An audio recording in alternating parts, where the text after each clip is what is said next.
take any questions. Can you do the shortcut for this one? Y over Y2 plus Y. Sure. I just wanted to see. I did substitution and I was getting some weird numbers. Okay. Okay, the bamboo drivers are different. Before I have that certain configuration, do I need to assign it a workflow code so that I can run it for each variable before I have my on the next? All right. Review the antiderivative of what? 1 over, this is on my math lab. Yeah, Y over Y2. Oh, it's Y. I'm sorry. It's Y over. Y over Y2 plus Y minus 110. All right. We're going to run through this. Factors of 110. 11 and 10. 2 terms, right? Yeah. That's right. 11 is positive and then 10 would be negative. Right. So plus 11 minus 10 dy. And we roll through it, right? So now the claim is that there's an A and a B. So I'm missing your question. You just make y equal to negative 11 and y equal to 10. I'm missing, but let's see what happens. This is Y equals, right? And then you do the denominator. Well, you do a lot of manipulation of the logs at the end to get to the answer that. It is outrageous. I know. Yeah, it is just the ridiculous. issue is Right. finding which one it likes. Yeah. Yeah. And I need to actually talk to them about that because that should not be that difficult to program at all. Should be 8 times Y. 10, Y minus 10. B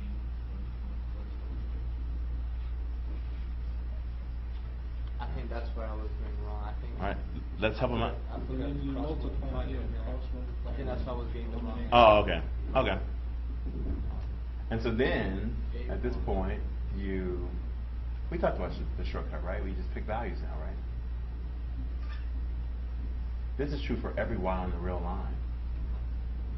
And so certainly it's true when y is equal to 10. So when y is 10, you get that 10 is equal to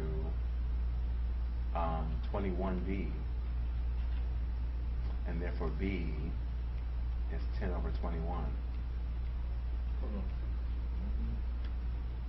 If y is equal to negative 11, you get that negative 11 is equal to minus 21a, and a is 11 over 21. What problem is this? Number 4. Number 4?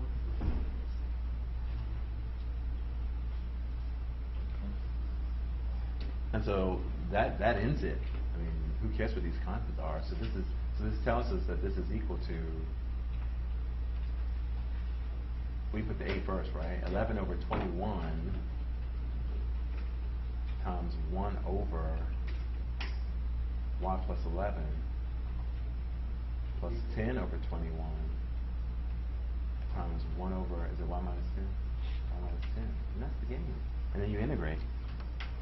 Right? So 11 over 21 times the natural log of y plus 11 plus 10 over 21, the natural log of y minus 10. Is that okay? I'll take other questions. The natural log.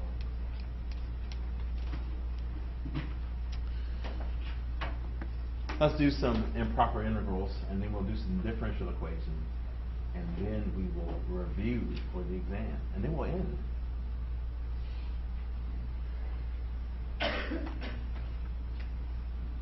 The integral from let's do 1 to infinity of e to the minus x. Did we do that one in class last time? I thought we took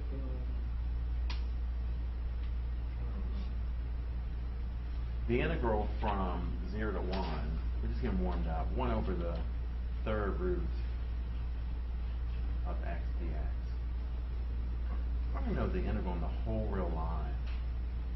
1 over 1 plus x squared.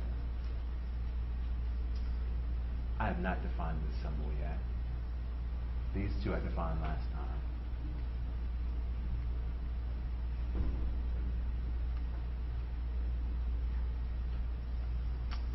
I envision the test question, part A, part B. Okay. Part A, part B. It is inverse tangent, that's right. And now you just need to understand what happens when inverse tangent, what's the inverse tangent of infinity? That's the question. But the boundaries are only pi over 2 and negative pi over 2. That's right. And so what do you end up with? That is 8 double vectors, right? No? Actually, there was no double vector. It doesn't. What do you end up with here? Yeah. No, not 0. No, not infinity. No, and these are not reasonable. Wait, if you put... These are not unreasonable answers. Okay, what's... It's certainly not 0. Prove to me this is not No, 0. Wait, if you do... How is this not 0 for sure? Plug in that infinity for x. Plug in infinity for x, yes. What do you get? 1 over 1. Right, you get to 0. So that means that all the way to the right, Yeah. there's nothing. Yeah. Okay. Well, what's the area under the whole curve? That's what the question's asking. It's like 0 plus or something. It's approaching. Okay, so let's take a look at the graph. What's the integral of tangent inverse? Let's look at the graph. So we're asking, what is the area under the curve on the whole real line of 1 over 1 plus x squared? You got your vertical asymptotes. Where are they? Between pi over 2 and negative pi over 2. That's for the tangent. But we're talking about the arctangent, right? Okay. So minus 100 to 100. So basically, we're talking about a function that looks like, why is it? Oh, maybe I should specify that's what x does, right? So x is minus 100 to 100. So we're talking about something like that. What's the area under that curve? Maybe it is infinite. 2 is not 2. It's more than 2. Certainly more than 0. We got a function that's strictly above the x-axis. No way that it can be 0. No way. Okay. You were close though. You were said it close. was pi. I said it was pi over 2. Yeah, that's close. That's close. All right. So let's go ahead and work through these, and we'll get to it. This is equal to, by the definition I gave last time, the limit as t tends to infinity. Pi over 4? It is not power Pi 4. over 3? Pi over 6? Now, yeah, the more you guess, the less credibility Okay, you're getting at this I'll point. think of pi over 2. That's the closest. So. Wait, sorry.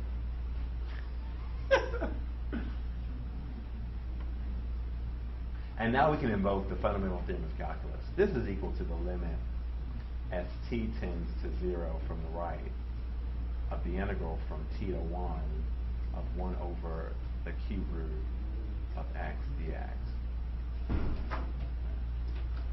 And now this one, here's the definition. This is equal to the limit as, I'll call it as, we have 2 problems here. The limit is s tends to minus infinity of the integral from s to 0 of 1 over 1 plus x squared dx. Where did x come from? Well, s, instead of using t, I'm going to say t to go to infinity and s to go to minus infinity. It's just, okay, all right. Plus the limit as t tends to infinity of the integral from 0 to t of 1 over 1 plus x squared dx. I'll make a note here that I picked 0. You could have picked any number that you wanted.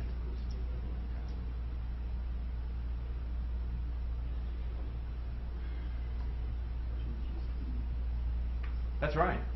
So what's the area there? E to the minus x. Yeah, that's right. Isn't it 1 over e? Yeah. 1 over e. Okay. So the area there is 1 over e. Let's do that. And so we'll put it in black. So did I label these at 1, 2, and 3? Let's call it 1, 2, 3. And so going to 1, the limit as t tends to, that is one of the worst limits I've drawn.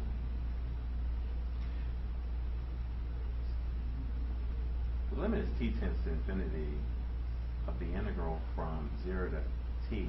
Oh, I'm sorry, it's 1 to t, right? Yeah. I used 0 earlier. 1 to t of e to the minus x dx. The fundamental theorem of calculus, this is equal to the limit as t tends to infinity of minus e to the minus x evaluated from 1 to t. We'll plug in capital T1 and subtract, and then we'll evaluate the limit. We should recognize that it is at this point that we need to know the limits of certain functions. I was asked in my previous class today, whether, people could have note cards and all of this other stuff for tests. So are you going to change it, or Change what? you was asking some cards for the test? Yeah, because people feel like there are a lot of formulas and all this other stuff, and I don't know. I'm still on the fence about it. Thank you for the reminder. I think you're even gonna write the cards like helps me memorize it, so I'm gonna use the cards. So you never use the cards anyway?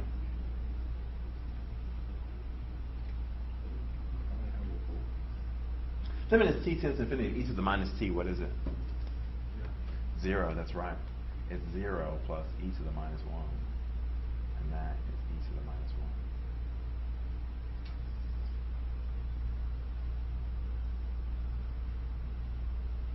Questions about that?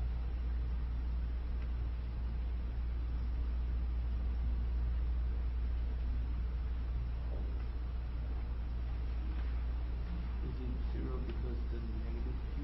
That's right. E to the negative t is 1 over e to the t. 1 over e to the t flies to 0 because e to the t flies to infinity.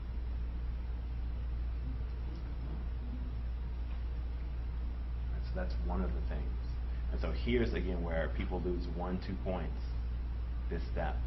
You got to know that e to the minus t goes to 0, that the natural log of t goes to The natural log of t goes to infinity. That's right. So, got to know those. Well, aren't they the same? What? Natural log and... They're inverses. Yeah. They're inverses. Yeah. I'll take questions about this. 0 to 10. 10. Easy. No, 10 Oh. is 10 is impossible. Oh. 3. Others? The whole thing, or just This one. 2? 2. Okay, we have an average of 2.5. I did the homework, so it seems kind of easy, but You figured out the plan. You've done the homework, so it seems easy. Yeah, that's right. Yeah. Okay, the second one. Integral from 0 to 1 of 1 over the cube root of x dx is equal to the limit as t tends to 0 from the right. The integral from t to 1 of 1 over the third root of x dx. 2 over 3x to the 3 over 2 power. Right, so now he's going to invoke the fundamental theorem of calculus. I do want to make this more visible. X to the negative 1/3 dx is equal to the limit as t tends to 0 on the right of, add 1 to the power, that's 2/3, flip it, that's 3/2, x to the 2/3, evaluated from t to 1. Plug in 1t and subtract, and you get 3/2. The area is 3/2. So the answer is 3 over 2. The answer is 3 over 2 for sure. This is equal to the limit as t tends to 0 from the right. And again, please, please, please write the limit all the way until you evaluate it. 1 to the 2/3 minus 3/2 t to the 2/3. And now I'm going to evaluate the limit, which means pragmatically that you plug in 0 for t, and that is 3/2. So T is on the 0. T is going to 0, yes. In this context, T is going to 0, yes. And this section is what, 7 This is 7, 7. 7, 7, and that even? You should have put it in. I should have put it early. No, and I took my test earlier today, and they said that these are harder. But they're just the same integrals we had been doing, I thought. But now we're taking a limit on the outside. Differentials is become.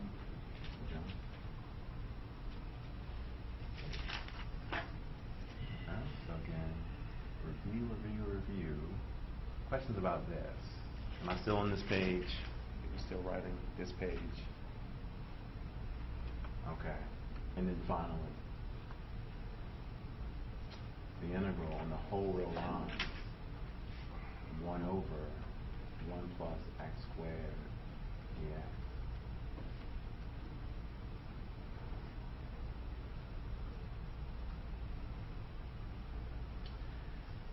This is equal to, I'm going to pick a point in between, nicest one is 0, is the limit as s tends to minus infinity of the integral from s to 0 of 1 over 1 plus x squared dx plus the limit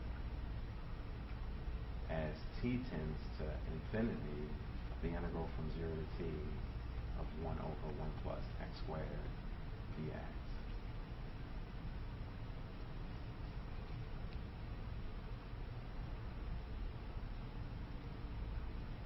Nick already said this is the arctangent. This is equal to the limit as s tends to minus infinity by the fundamental theorem of calculus.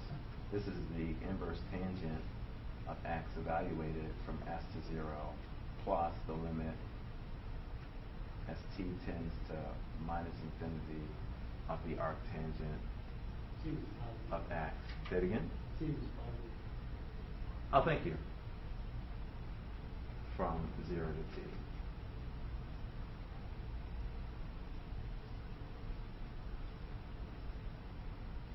This is equal to the limit as s tends to minus infinity of, plug in 0, the arctangent of 0 minus the arctangent of s plus the limit as t tends to plus infinity of the arctangent of t minus the arctangent of nothing. The angle whose tangent is 0 is. I thought it was 0. Oh, it is 0. Yeah. So this is 0. The tangent of 0 is 0. The inverse tangent of negative infinity, right? So what angle makes tangent negative infinity? I mean, What angle? it has to be greater than. What angle makes tangent negative infinity? What is it? It's in the third quadrant. It has to be 1, 2, 3. Yeah, third. Negative pi. Third quadrant. Negative pi over 2 is negative pi over 2. And so that means that the inverse tangent when s goes to minus infinity goes to minus pi over 2 plus. And then what makes the tangent infinite? Pi over 2. Pi over 2. So the whole thing is what? Pi? Yes. So all of this area. Well, this is close to pi, but the whole thing, and again, that's the issue about infinite. You stop at any moment, right? Then you're only getting an approximation. Okay. But on the whole real line, that's the area under the curve. So that's a nice formula for pi, actually. I'll take questions about this. Do they have it the same formula in the book? It's insane. Okay, so before we were saying, okay, you know, we can find an area that's, it's always above the x-axis, but it converges to a number. Now you're saying not only can we do that, we can do that to a number that never ends. Wait, what do you mean? The decimal place Oh, it's goes on irrational. ever and ever and ever. It's irrational. Yes, that's right. It's It's irrational. like you took crazy and jumped in like he's saying something. Sometimes your answers are going to be irrational. Yes, so it's 3.14159, blah, blah, blah, blah, blah. Okay. So, yes, that's not so crazy. That's not so crazy. Your comment was? What do you mean? I thought you were saying something, I'm sorry. Oh, no. Okay. I was just- Okay. Questions on this? I'm not going to ask something like this, I don't think. But I wanted to make the point clear that that we can integrate over the whole real line with no problem, and this is how. That when you have like a sharp turn, that's when you're looking for arc length that you can't find it. When you have sharp turns in your curves. So you're saying that when we have... Because you had a sharp turn. What has a sharp turn? The graph. This graph has a sharp turn? Yeah. Oh, no, that's only because Maple's trying to get everything on the graph. Okay. This is a deeply, deeply smooth graph. 1 over 1 plus x squared has no problems at the origin. Okay. Okay, so, I mean, because you're never dividing by 0 because 1 plus x squared is always bigger than 1 or equal to 1. So, yes, so if I zoomed in, if I just said from -1 to 1, right? So if I said from -1 to 1, it's not, oh, because I need to put my point back there. Then it's nice. But if you want to squeeze everything in and put it from -100 to 100, it looks crazy. Okay. I'll take other questions about improper integrals. Should be an easy A. I feel it. I got a good feeling. I could be delusional. I could be one of those crazy people. Like so. All right, 7.8. Let's go to differential equation.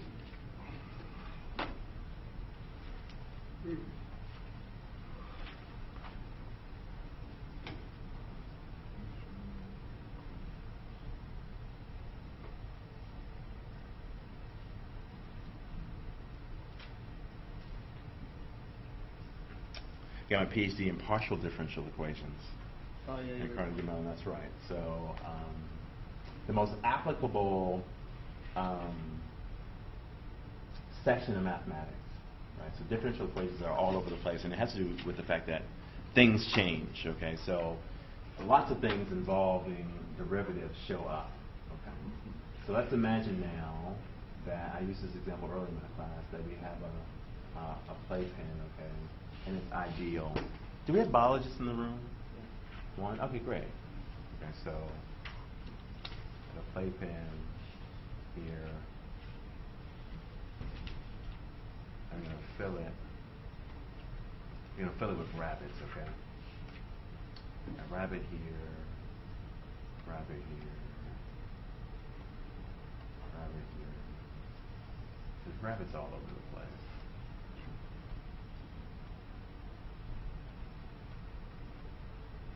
Ideal environment. We're just going to let rabbits be rabbits. Okay. So rabbits are just going to do whatever they do, right? And now we're going to look at their population after a certain time. Okay. How do we model that population? Exponential. Right, it's an exponential function. Why is it an exponential function? I mean, it doubles.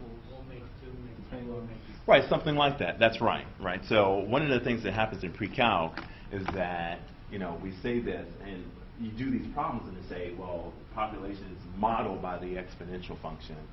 No one ever asks why that is, right? And so we're going to derive why that is in just a second. Okay, but it seems like what you said is right, that it seems that there's some doubling factor. So it implies that there's a base and powers of that base come into play. All right. But from the calculus perspective, the reason why it's an exponential function is because it comes out of the solution of a differential equation. Okay, so I guess I should talk a little bit about what that means. Okay, so first, let's go back to equations that we know. X plus 5 equals 9. We know this. X is 4. Right, that's right. Bear with me. There's a point I want to make. There is. Right. So this algebraic equation, right, has one solution, and it's 4, and it's because when you plug 4 in, right, and apply the algebraic operations, then you get a true statement, right? And so now I'm going to solve this equation. Let me solve that. Right. So now this is a differential equation, right? And so now it's an equation involving not just addition or subtraction, not just the algebraic operations, but it's involving the operation of differentiation.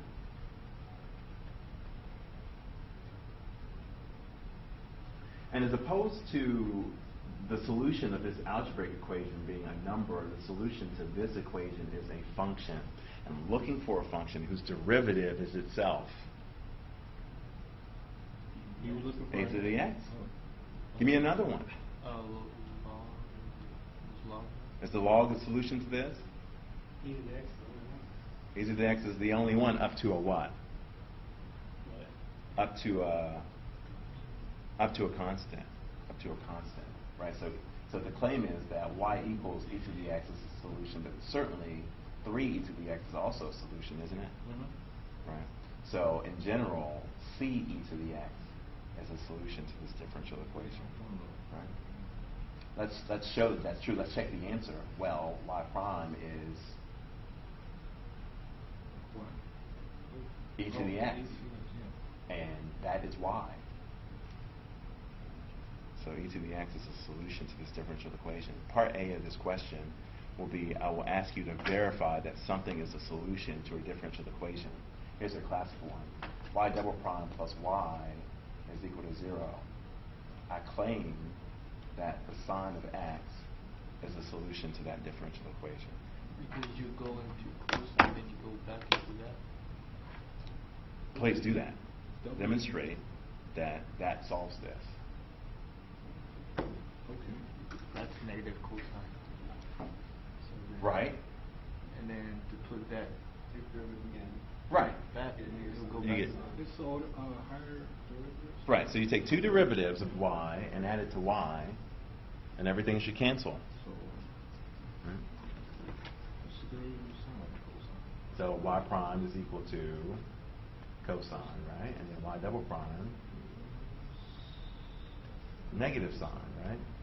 And then very quickly, Oh, and then they cancel out and give 0, right? right, and so y double prime plus y is minus sine x plus sine x, and that is the 0 function, not the 0 number.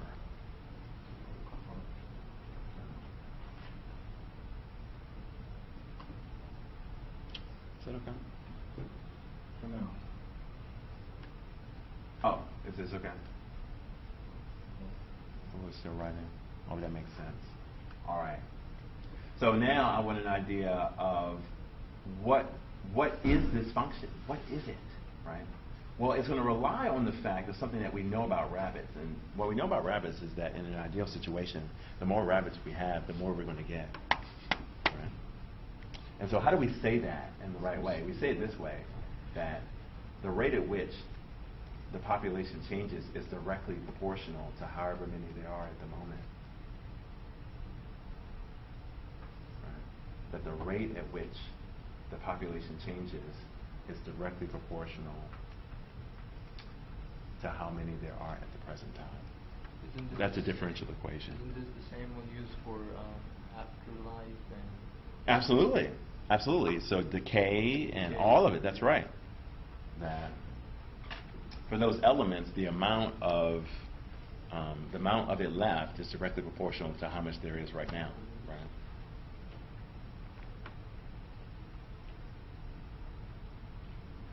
This is a differential equation, right? And so given what we just did, I need a function that satisfies this. What is it? So we take the derivative. Why not E to the What if you do e to the ex? Would that stay? E to the k, what's the letter I'm using? T. T, that's right. E to the kt. K1. Right.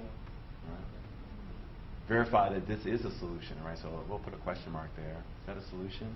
Well, P prime. What is P prime? The derivative of e to the kt is e to the kt times K. k. And that indeed, that is just P. That's P of T times K. And that ends it. Okay. So P prime of T is K times P of T.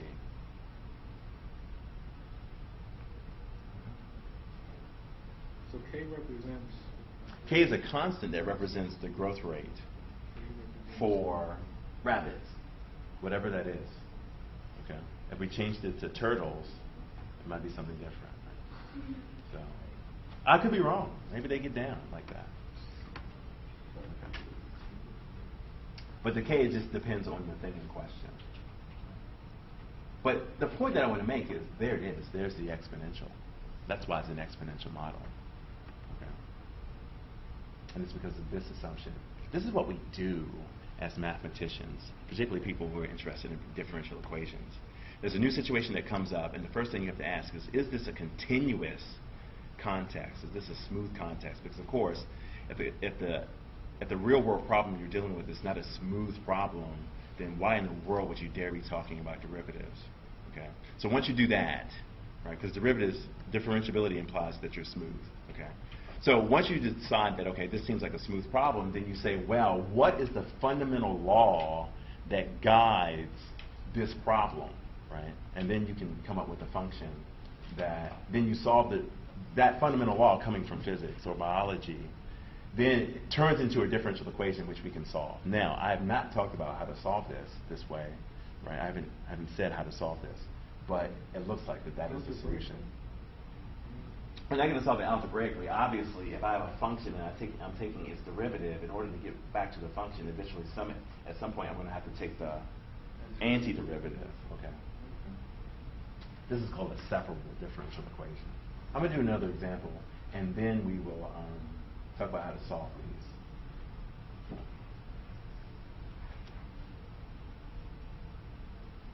Water? Is that water? Good. That's the right answer. Even if it's not water, that's right. Okay, good. So, was that colder? Was that cold? Is that cold water? It's cold right now.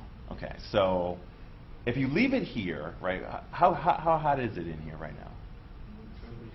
74 degrees, right? 74 degrees. How cold do you think that was when you walked in there? 62 degrees? Let's say 60 degrees, okay? You bring it in. Newton's law of cooling says that if you leave it here forever, eventually the temperature approaches 75 degrees, okay? That's Newton's law of cooling. We want a function for that, okay? We want a function for the temperature at any time. If I give you the initial condition, right? If I give you the initial condition, and I tell you the temperature of it, of the environment and of the water, and I know something about water, then I should be able to tell you the temperature at any time. Okay. In the more morbid example, of course, you walk in and there's a dead body, and you want to know how long that person's been dead. You just use Newton's law of cooling, right? We know the temperature of a person, right? And so we know the temperature of the room they're in when they're dead. And so we should be able to do this. On the test, I'm going to take a turkey, put it in the oven, right? And I'm going to need to know how long will it take for it to be a certain temperature, right? The thing to recognize, of course, is that all these problems are saying exactly the same thing, and that's the triumph of mathematics. And the curse, of course, is that we have methods to solve all of these different problems in all these different situations, but then because we do that, we don't give a damn about units, right? And so we drop all the constants. We don't care about the constants, but then the constants matter, unfortunately, right? Because then if you're not using the constants right, then what's the point, right? So we live in too much of an abstract world, but that's okay. So I want to know the temperature at any time. Let's talk about what the function, what the answer should look like. She brings this in here. It starts off at, let's say she says it's 60 degrees. It's 60 degrees. It is 70 degrees in the room.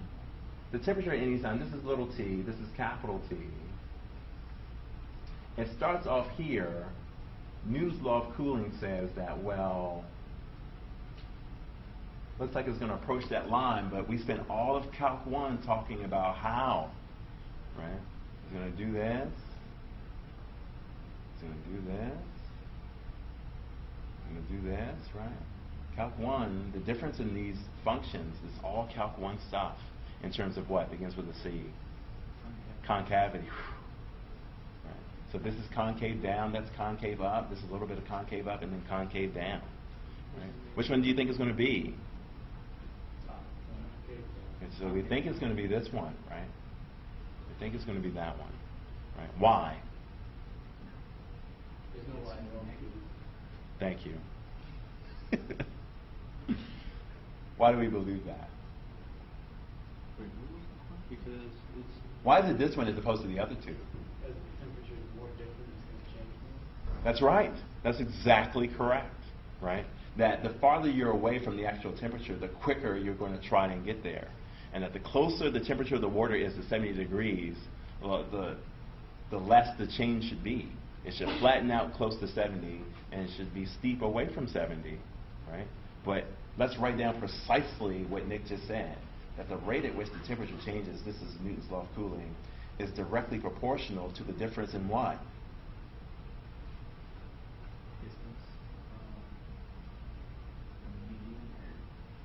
The distance from where? 70 and what? No, not 60, but the temperature at the time. But the closer you are to 70, the more you should flatten out. The farther away, the more you should increase. And of course, that's what this is saying, right? If t is far away from 70, that means that 70 minus t is big. But if we make 70 minus t big, we're saying that the derivative is big, right? Because here's the derivative right here. And if the derivative is big, then it has to look steep. If the temperature is close to 70, then this number is really small, but that's saying that the derivative is really small. That's saying that the function should look flat. It should be this one. Okay. So before we even find what the answer is, differential equations tell us, give us a good idea of what the solution should look like. Okay. I'll take any questions about this. Of course, K depends on what? The fact that we're talking about water, right? If it was molasses, it might be something different, right?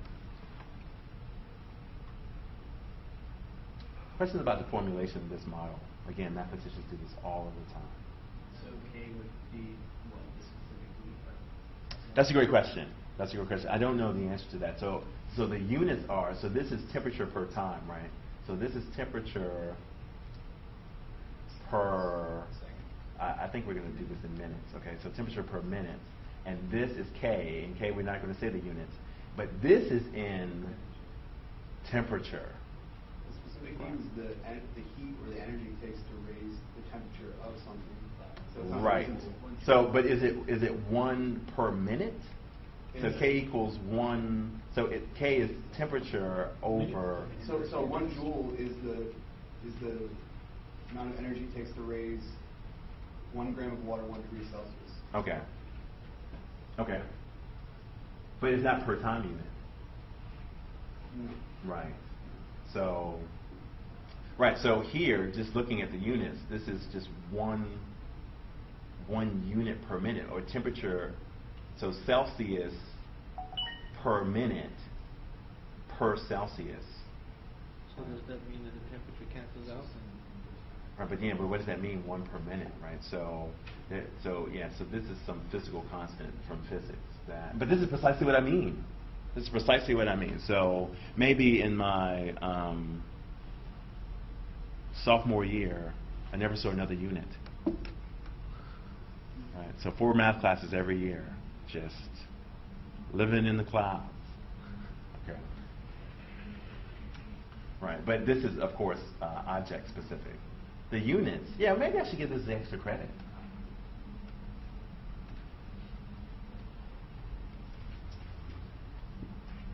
What the hell is this? Right. Should I just write that? Right. What are the units? What is the physical description of K? What is the physical description? And you can just look that up. That's not going to be a problem. What is the physical description of K? Is it for calculus or just in general? I mean, no, this is a physics problem too. Okay. I mean, what is K in this case? What is the physical description of K? And I guess I should say, I hope that what you write makes sense. Particularly because, I mean, if you can look it up, I mean, don't write gibberish. I'm giving nothing for gibberish. Let's put the description of K. And maybe let's give some examples. Like, what is it for water? What is it for a bunch of other things and other things?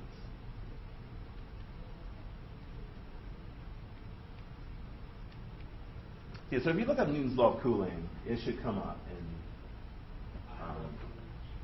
and you should be able to describe what it is to someone walking on the street.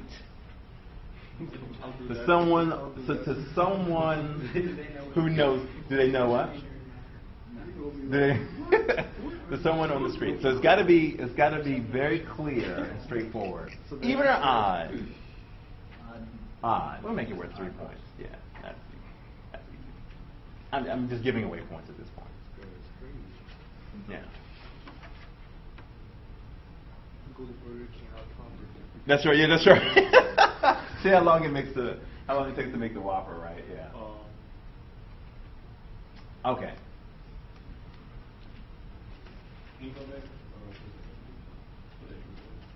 It's right here. Oh. I got you.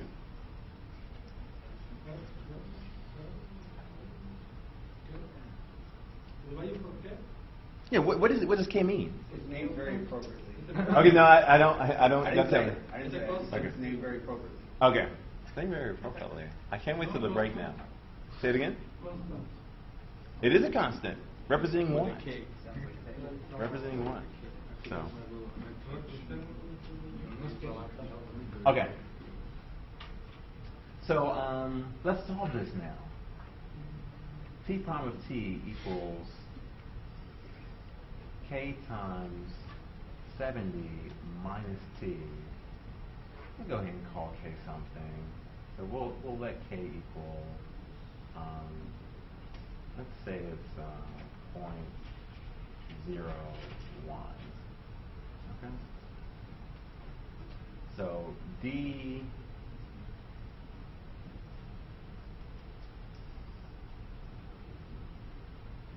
d little t is equal to 0.01 times 70 minus t. Okay? And so what we're going to do is we're going to separate the variables.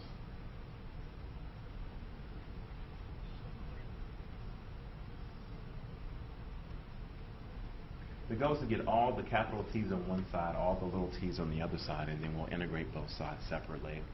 Once we integrate both sides separately, on the left-hand side, we'll have a function of capital T only. On the right-hand side, we have a function of little t, and then we'll write capital T in terms of little t, and then we will have a function that represents the time, the temperature at any time t. Okay. That's the game plan. So if we do that, then we have dt over 70 minus t is equal to 0.01 times dt. So I brought this over here and brought that over there.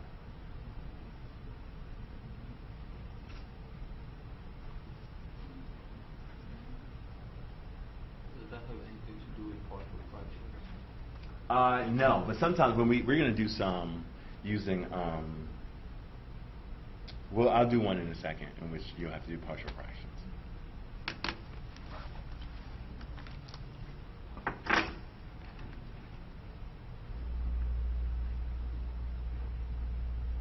Okay. And then 2, integrate both sides. And so I prefer the term antiderivative on both sides.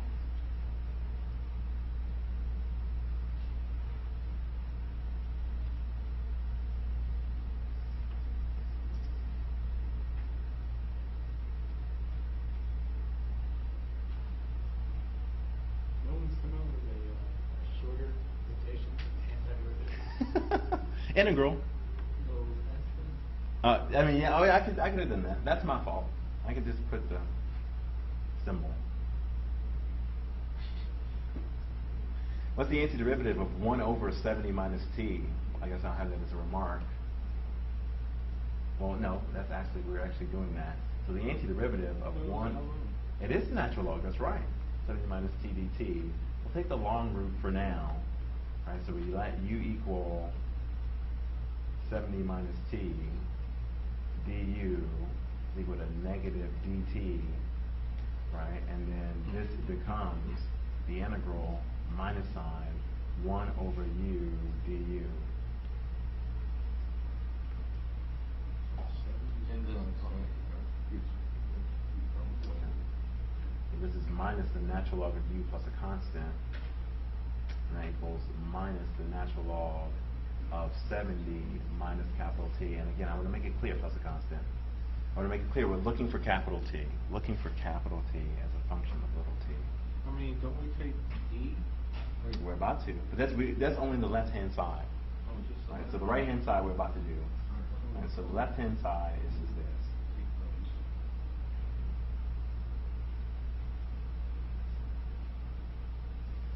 I'll take any questions about the left-hand side.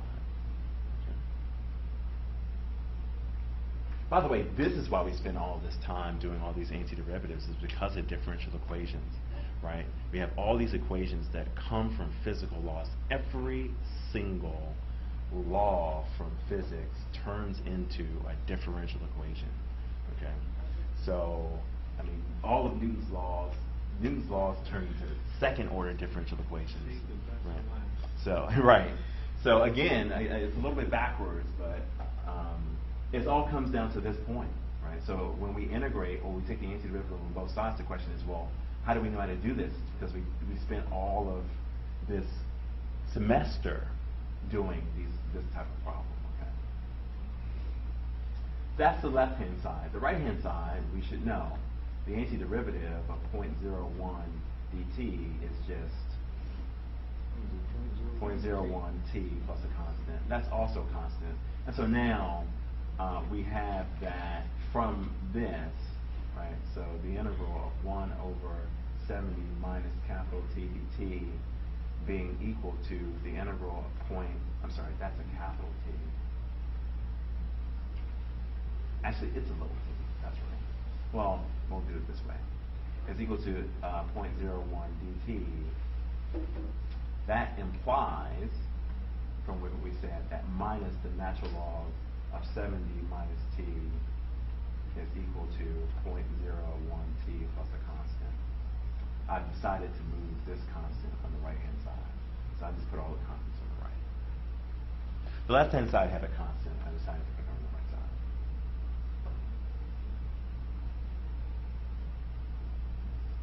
We're solving for capital T.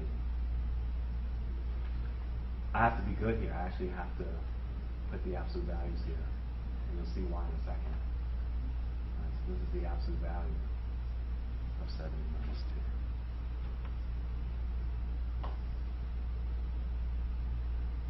I distribute the minus sign. The natural log of 70 minus t is equal to minus 0.01 t plus a constant. I could change the sign of the constant, but again, the constant could be anything. And then, as you were suggesting, we put e to both sides.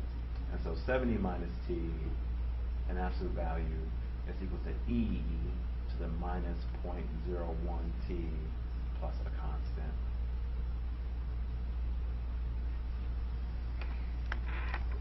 is how you get rid of the ln, right? That's right. Inverses. That's right.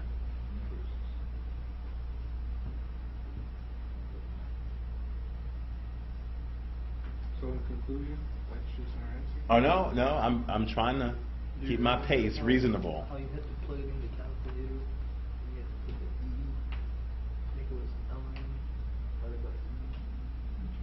Alright, so When we did these 70 calculations, minus we t calculated. is equal to e to the minus 0.01 t plus a constant. We'll remark pretty quickly that that's equal to e to the minus 0.01 t times e to a constant, and that's just another constant. So we're going to call this a.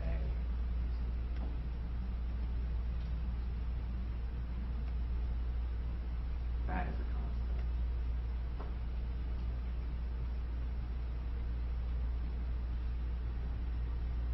So, finally, we have the absolute value of 70 minus t is equal to some constant A times e to the minus 0.01t, right? How do we drop the absolute values? Drop the absolute values. I want to write this. I thought we split it up plus and minus. We do. Is this tricky? No, that's it. That's right. So 70 minus t is either plus or minus a e to the negative 0.01t, and we have to pick one depending on the context of this problem. So solving for t is equal to 70 plus or minus a e to the negative 0.01t. What happens to the negative if I live the capital T? Oh, so I put the 70 over here, and then I changed the signs. Oh, okay. Right? So I subtracted 70 on both sides, and then I made everything negative. Isn't e to the negative 0.01 x something, like... It's just a function, e to the minus 0.01t. That's What here. is the value for a? Right. What do you plug in a there? How do you get a? You initial. Right. What was it at the beginning? I thought A was like... Say it again. Oh no, what was the temperature of the water at the beginning?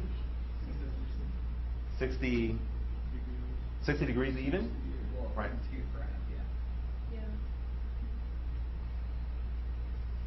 Right. So the question is, what's A? So it's like the things we do on banking. A e to 0. That's right. But from the context, which one should it be? Should A be positive or negative? Should be positive, right? Yeah, it should be negative. Should be negative. That means it depends. Why? Why should it be negative? Because Decreasing. right, you start for sure, right? You start below 70, right? So it's the negative. Right, now listen, when I bring in coffee, I hope you all don't get concerned, right? If I bring in scalding hot coffee into the room, the problem is exactly the same, except of course that this becomes a plus. Okay. Why is that? Oh, so give it. What's the reason why this is negative again? Because you can't go over 70. You're not going to get hotter. Than Right, you're starting below. Alright. Right, so you're starting below the point. Okay. So 60 is equal to, I'm sorry, 60 is equal to 70 minus A. Of course, this means that A is equal to 10. 70 minus 10 is 60. Would that, okay. Okay. The function is t of t equal to 70 minus 10 e to the minus 0.01t. That's plotted. So if I say, well, how much in t is in minutes, what's the temperature in 2 hours, then you plug in 120 minutes. So this is how they come up with our test questions in pre-prep field? Right, yeah, right. Yeah, exactly, yeah. So you know it's going to be minutes or is it? Oh, what difference do you think units are? I mean, so, yeah. I just need to make sure it's working. Oh, yes, it's going to specify, yeah. It's going to specify the units. Listen, you're going to find the dead body, and I'm going to say, what is the temperature, what was his temperature, 3 hours ago? What was his temperature 5 hours from now? And whatever units they are, you can just translate into the units. So. You take it off points, right? You can't put the units, right? Yes, I am. I got to fix myself somehow. I have to. I have to give you an initial condition. Absolutely. So he's already. I'm sorry. Go ahead. So for that one, you would say the temperature right now is this. Right. We wouldn't know 70. We'd be looking for 70, but we would know. Why wouldn't you know 70? Okay, never mind. Yeah. You know, Yeah, I have to give you. So let's formulate the test question. What is it that I have to give you in order to solve this problem? Temperature now. I have to give you the temperature now, And then the final, right? the temperature of the Room. temperature of the room. That's what I meant by the temperature now. So the temperature of the room and the temperature of what else? The body initially. Right, the object. That's right. That's right. So could Would you ask us Would you to- give us? I'm sorry? This can be used to find out like how long it cooked the pizza. Yeah, of course. Of course. Will you ask us to convert this to degrees Celsius? No, I'm not asking you. Kelvin. No. Kelvin, Good. I'll take other questions about that. Make sure it's in Kelvin. Yeah, we can count. Right. So yeah. So again, the real question about this problem is don't be overly worried about the grand story I'm going to tell you. Right. I'm going to tell a great story. Okay. So just remember, you know, this notion. Okay. Questions about this? I'm sorry. Please go ahead. T specific in that problem is like minutes or hours? Right, so it could be either one. Here, in this case, I was thinking minutes. Let's go ahead and plot it. So 70 minus, and let's finally see if we're right. 70 minus the exponential, and I'm sorry, there's a 10 in front, right? Yes. Thank you. 10 times the exponential at negative 0.01 times t, and then I'm going to go from x equals 0 to, let's say 10. I'm sorry, you're absolutely right. T equals 0 to, let's say 20. I have no idea what's going to happen, right? No, so that's still early, right? So that zooms in on it. Okay, so let's do 50. See what happens. All right, so it's not increasing that fast, is it? Let's do 100. So it seems like this is maybe minutes, right? So still doing it. Let's do 1,000. Okay, there we go.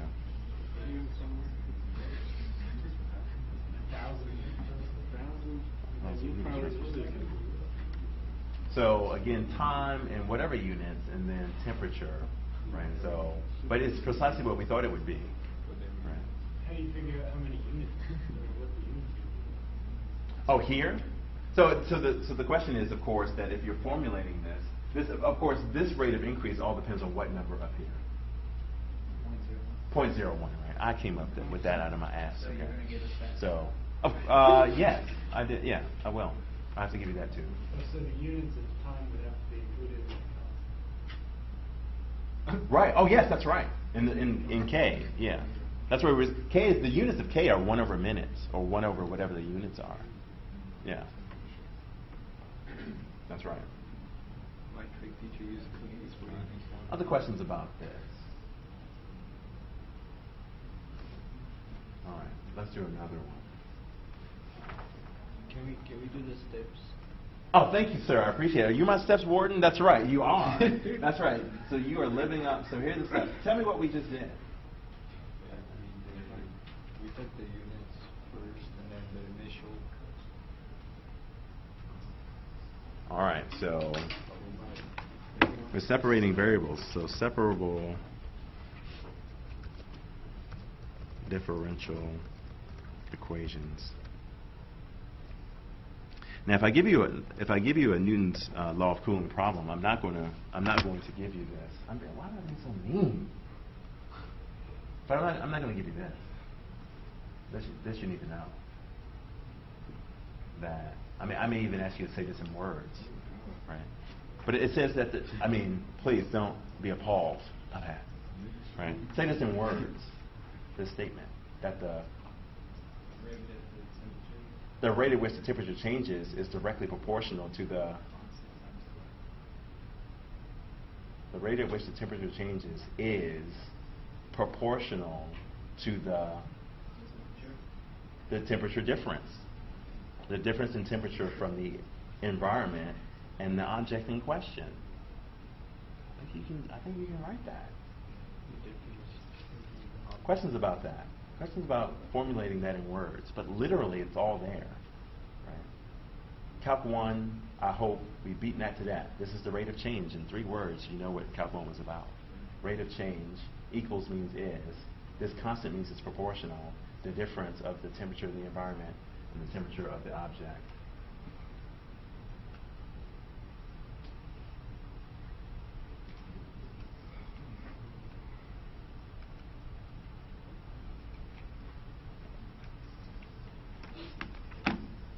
So what we did was get all the variables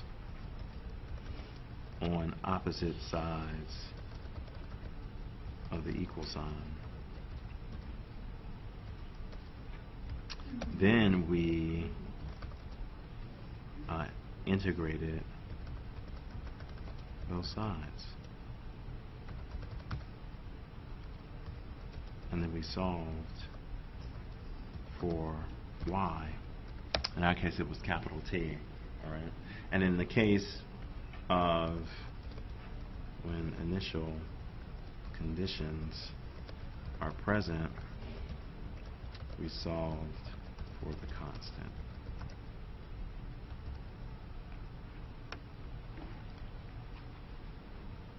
Oh.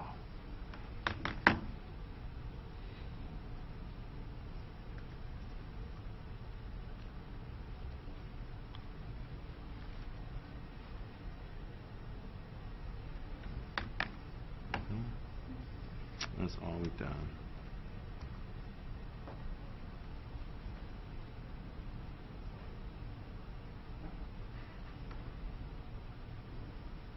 So here I'm going to say we solved for, a better way to say it is for the dependent variable.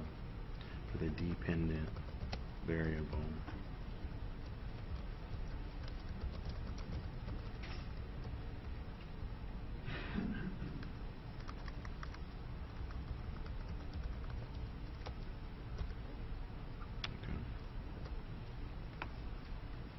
So in the previous problem it was capital T, but most of the time y is the function of x. Okay. Sir, is this okay? All right. I treat his role seriously.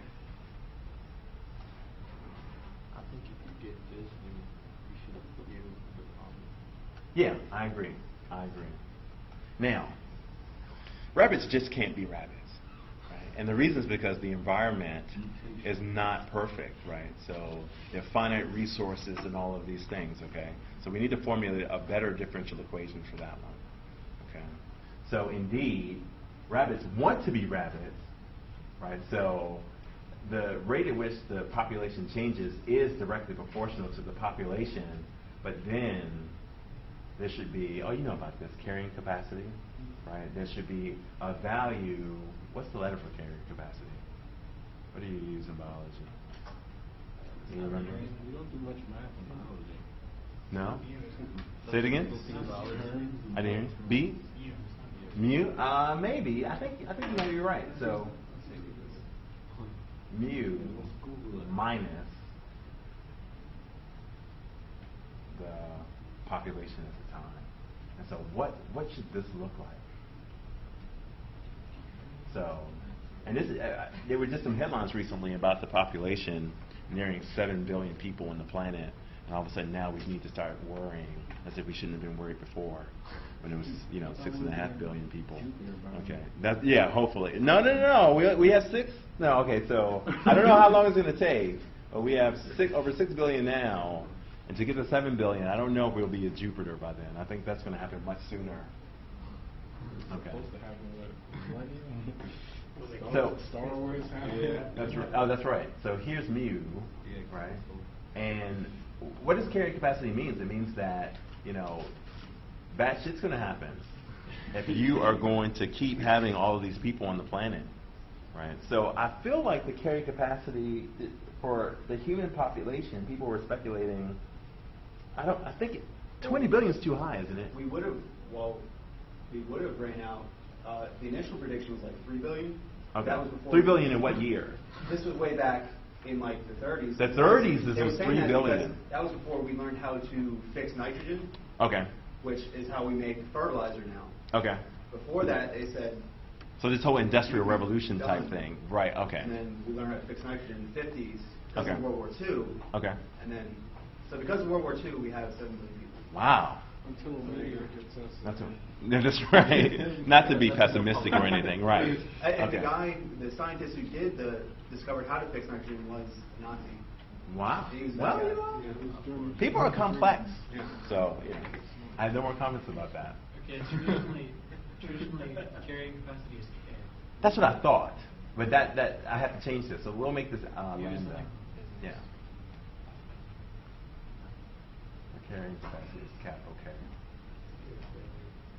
I thought that was lambda. This is lambda. Yeah, it is. It's my favorite Greek letter. believe in chemistry. Is it supposed to be lambda or is it supposed to be K? It is now. Yeah, I'm calling it lambda. I'm calling it, yeah, and this I can call anything. Typically, carrying capacity is called capital K. That is just the constant in which the population. That's the constant in which the population should not go past, otherwise chaos. No, I mean, length. But I think Lambda is just again the population rate of change. Yeah. I Go think ahead. you could already make the argument though that we're past the carrying capacity. Millions of people starving. Right, but here I think That's that, not taking out levels of yeah, funding. that's nothing. People starving is nothing. That's nothing. But we're talking about utter chaos, people fighting over food. I mean, like, yeah, just outrageous things are happening. So what happens with the carrying capacity is that if you go past it immediately, you go back down. I mean, you go under it immediately. Yeah. So we're talking about some extreme number. All right. We're starting off below it. What does this look like? Oh, like this? Ooh, that would be bad. Concave. Okay. So concave down. Because it's decreasing. It's even. So like this. Yeah. I think that's going to be the same thing. Yeah, we need to go back down. Oh, right. So, say it again. I didn't hear you. Carrying capacity has to be. The time. Oh no, time goes on forever. Well, no, I mean, is this gonna like December 2012? Oh, I'm sorry. I apologize. I hope not. So the world is ending soon, supposedly. So I'm assuming I'm making some drastic assumptions that the world doesn't end this December. Okay. So time goes on forever. I know it's blasphemy, maybe to some. Okay. But if you're under, and so here's the problem with the mathematical formulation. Theoretically, one can demonstrate that might be good extra credit that a solution to this differential equation, if it starts below k, it never crosses k. Never crosses k. Okay. And actually, you can prove that. How can you prove that? What do we know about the function p of t equal to k? The function that's k all of the time. What do we know about that in terms of this differential equation? Say it again? There's no change, that's right. But what do we know? If we let p of t equal to k, if we let p of t, what's 0? The derivative is 0, but what about this side?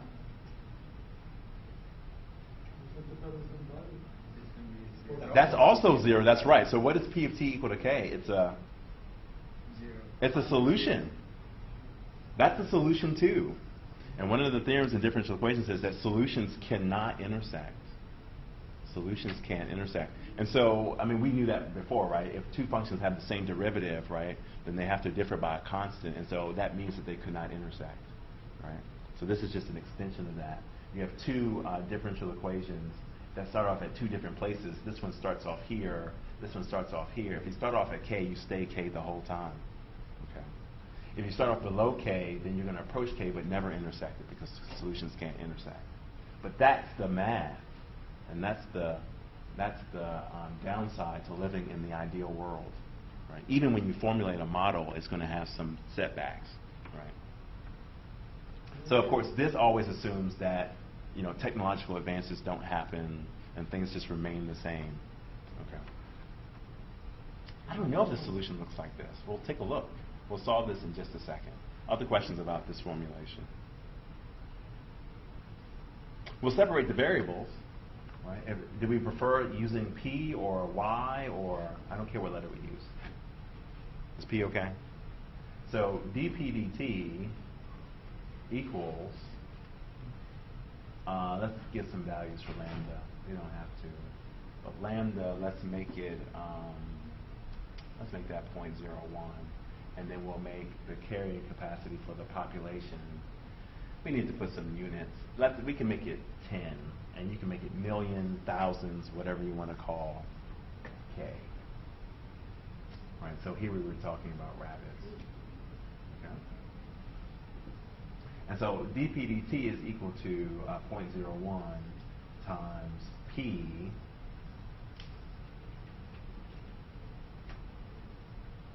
times 10 minus p.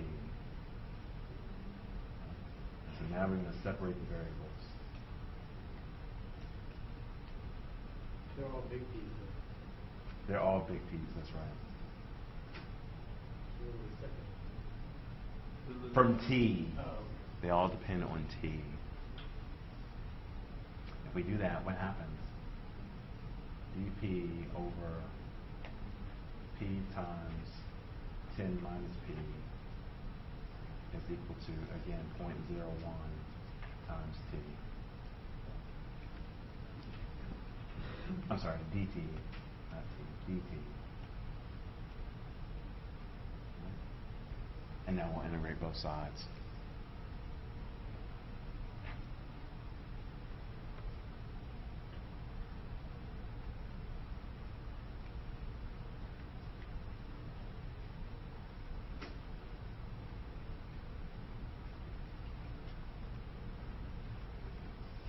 How do we do the left-hand side? What is that?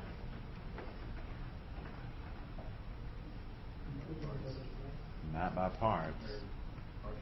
Partial fractions. So we have to do that by partial fractions. And the right-hand side's easy.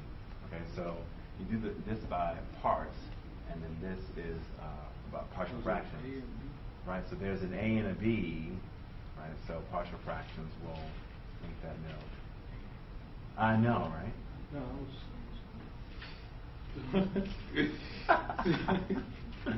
There's an A and a B such that 1 over P times 10 minus P is equal to A over P plus B over 10 minus P. There was a question in the homework that it was, for example, it was P parentheses 10 minus P and then another 10 minus P. Okay. But it was 2. It wasn't 3. Okay. Yeah. What was 2? There were only 2 letters? Yeah, but there was a P by itself, and then there were 2 parentheses. So it looked like it was 3, but it was actually 2. That's interesting. I'll have to see that. Yeah. I was See if you can find that, sir. I'm sorry. Where did you get the extra P in this example? Oh, because, thank you. So in this model, we're saying that for rabbits, the rate at which the population changes is still proportional to how many rabbits there are, along with the fact that there's a limiting factor on that population, right?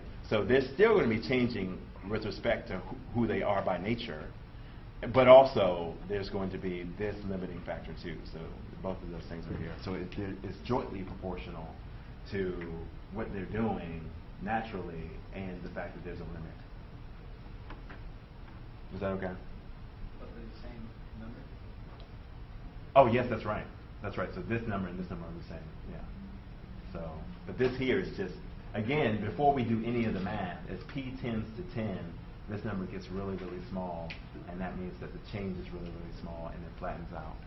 Right? And the earlier on we are, it looks like the steeper we are going to be.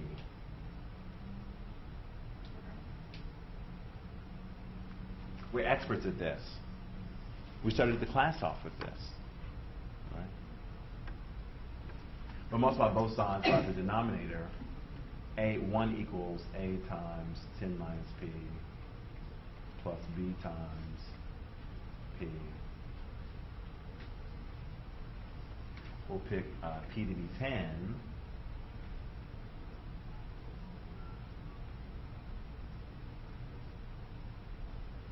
Then we get 1 is equal to 10B. B is equal to 1 over 10. If P is 0, then you get 1 is equal to 10A. So that implies that A is 1 over 10.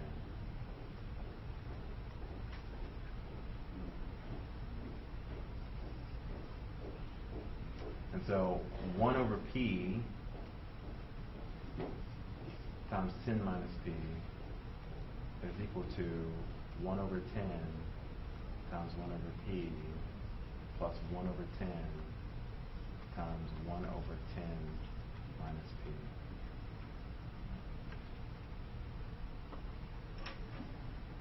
Okay.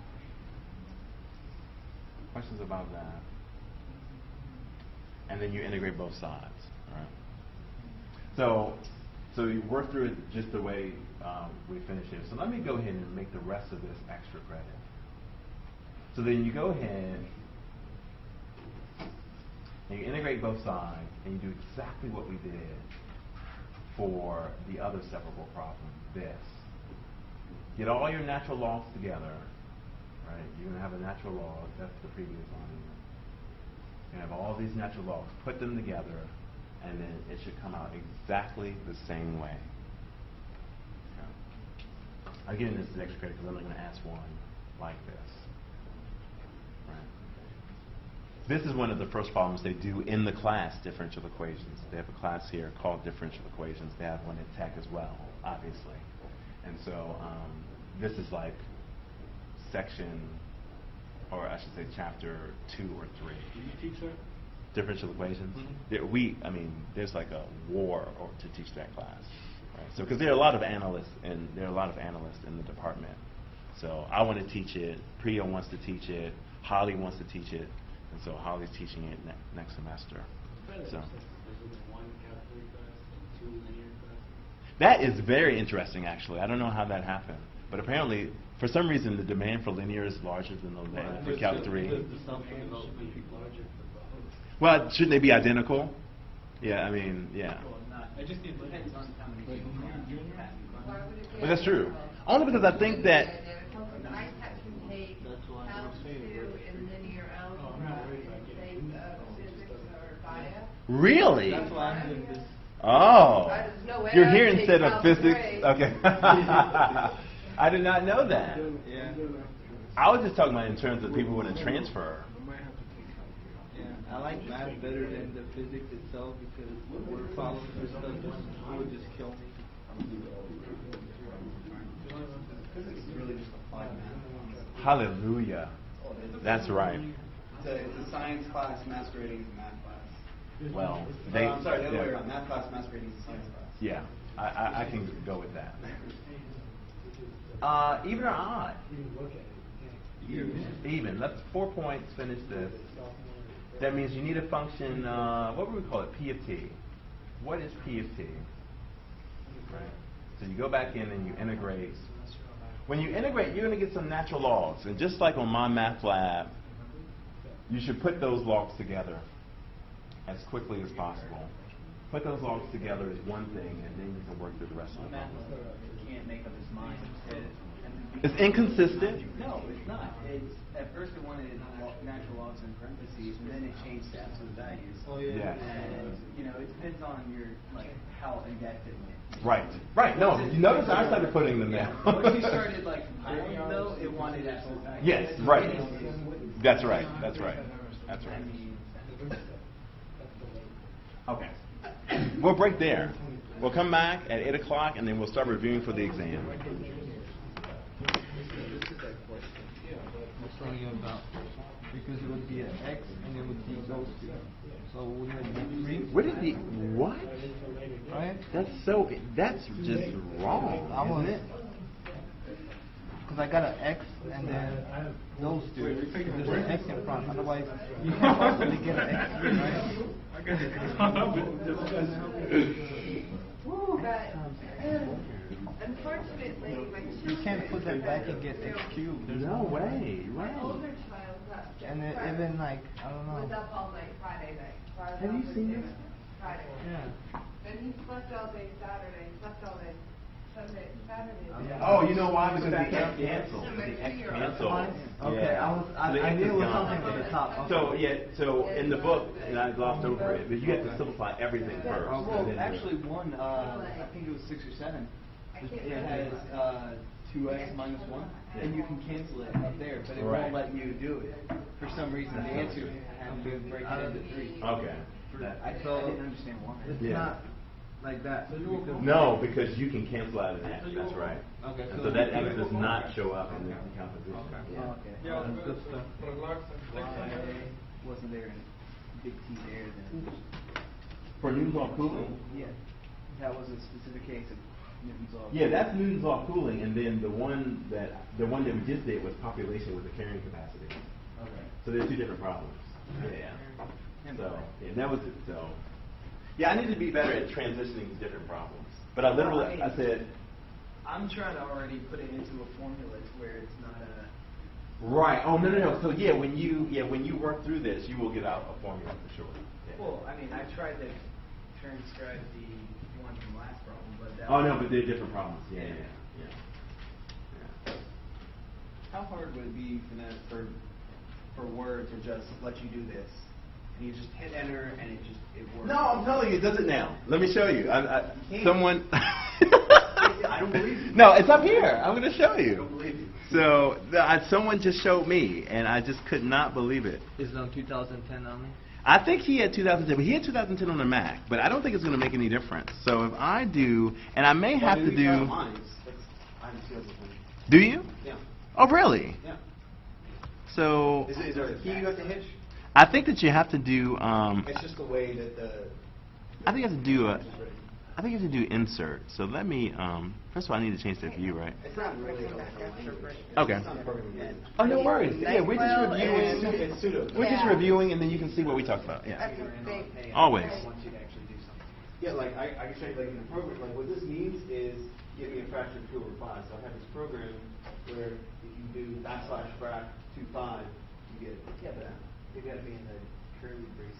They have to be in dollar signs. Yeah. Oh, dollar signs. They have to be between dollar signs in tech. Oh, yeah. this program lets you get around that. You don't have to do it. It gives you a little. Oh, in tech. Oh, that's pretty nice. Yeah. Yeah. Okay, so now I want to insert Yeah, I'm not in an actual. an equation. Oh wait, this is not even lit up. I have to see how he did it. I'll have to see how he did it, but maybe we can look it up.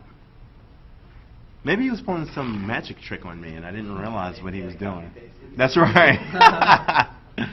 Equation. Let me see. Oh wait. I think wait.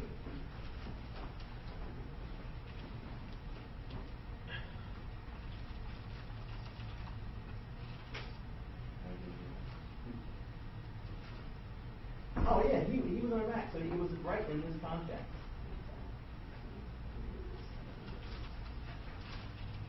Yeah, because what I did was I did insert Yeah. equation. It's type of equation. Yeah.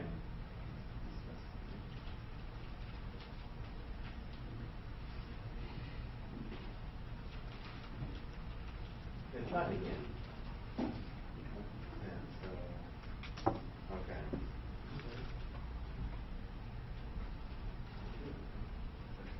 Now it's better.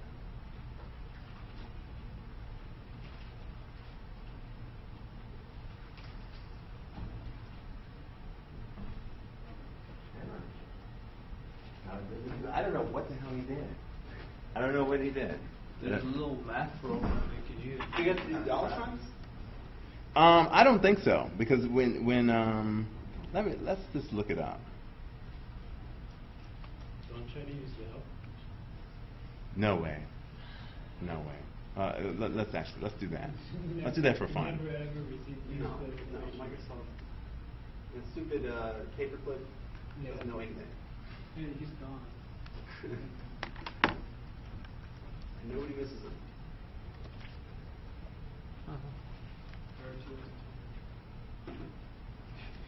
They're macros. So you're No. download something. No. It's fully integrated now. Yeah, it should be. I mean, it should be Search for integrated. 2010. Yeah.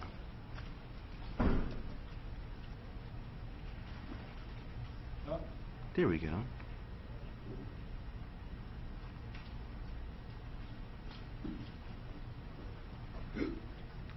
No.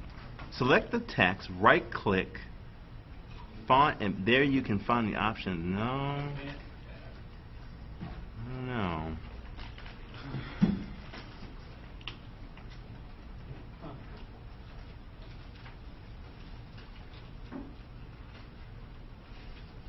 He didn't mention anything about having to download anything. So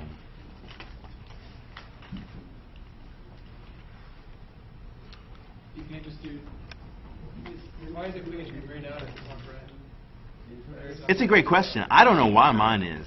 I mean, Yeah, it's just, this doesn't make any sense.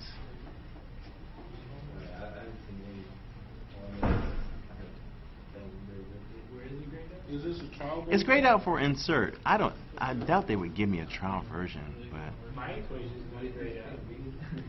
yeah, so it doesn't make Maybe you any need to sense. like save the document. Oh, it's in compatibility mode. That's why. Oh, is it? Oh. You need to save it as docx. That's what the difference is.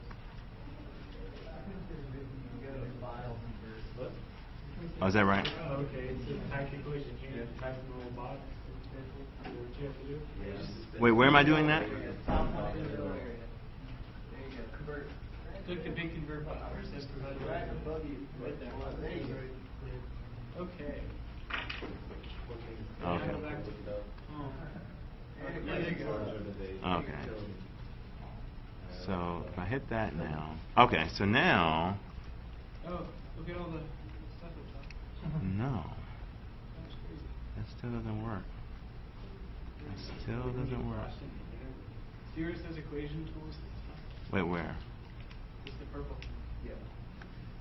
Yeah, but I should just be able to do this and manually write. Wait, why is this not lit up? Yeah, that's the whole point. There are a ton of shortcuts that make it nice. I don't mean these shortcuts. I just mean just typing. What's the ABC normal stuff? That's it. I think that's if you just want to type something normal. Yeah, I don't know. Well, it says type equation diagrams. Yeah, but Can you type? I can type. I can type all of that. But it's not accepting the codes that we would expect. Are you sure Yeah, you don't I'll have to like, ask you him. type in answers? I did. I thought I did that. So I'll investigate. I'll investigate it.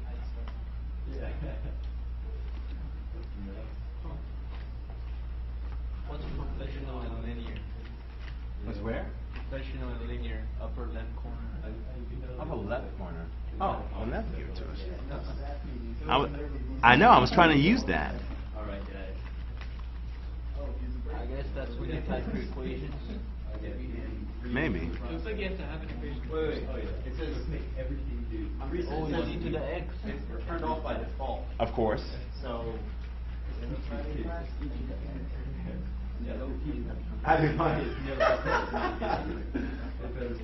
Oh my god, this is crazy. It's the same thing with the right click font advanced tab. You can find the options for kerning ligatures. Okay. Well, Oh, I I'll see have it. to ask him. Standard, contextual, historical, and discretionary. For what? For open type. Oh, okay.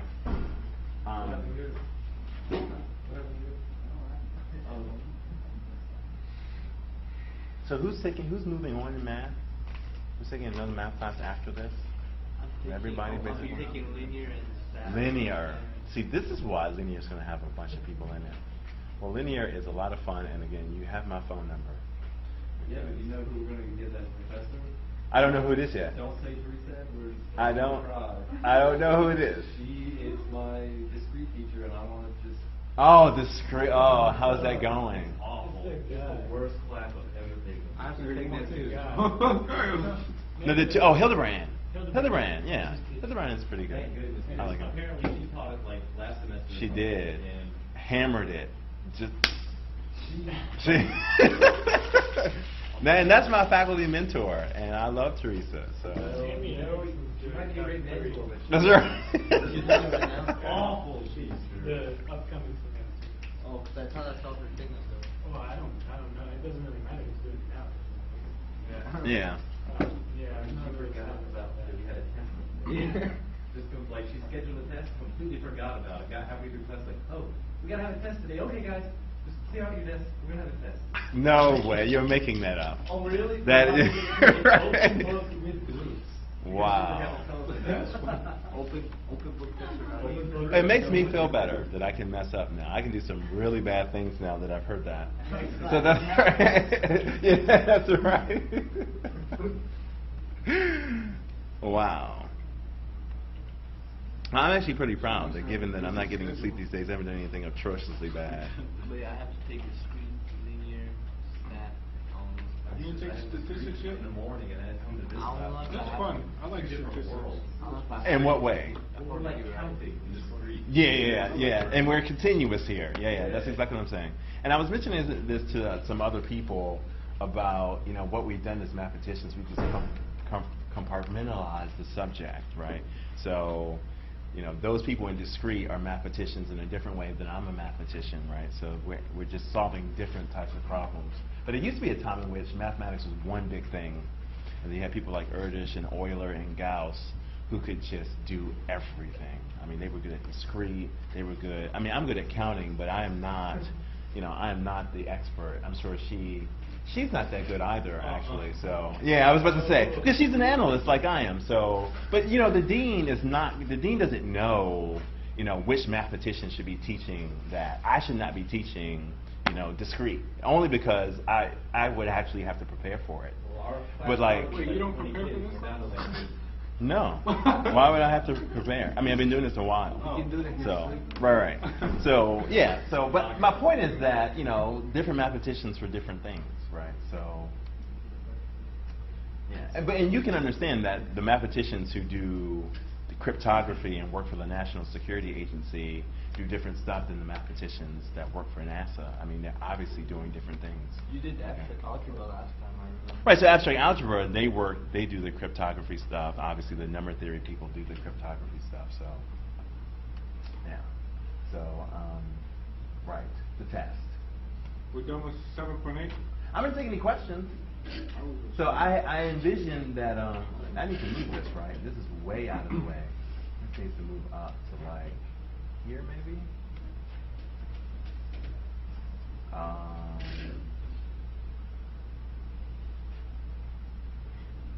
No, that's still way out of the way.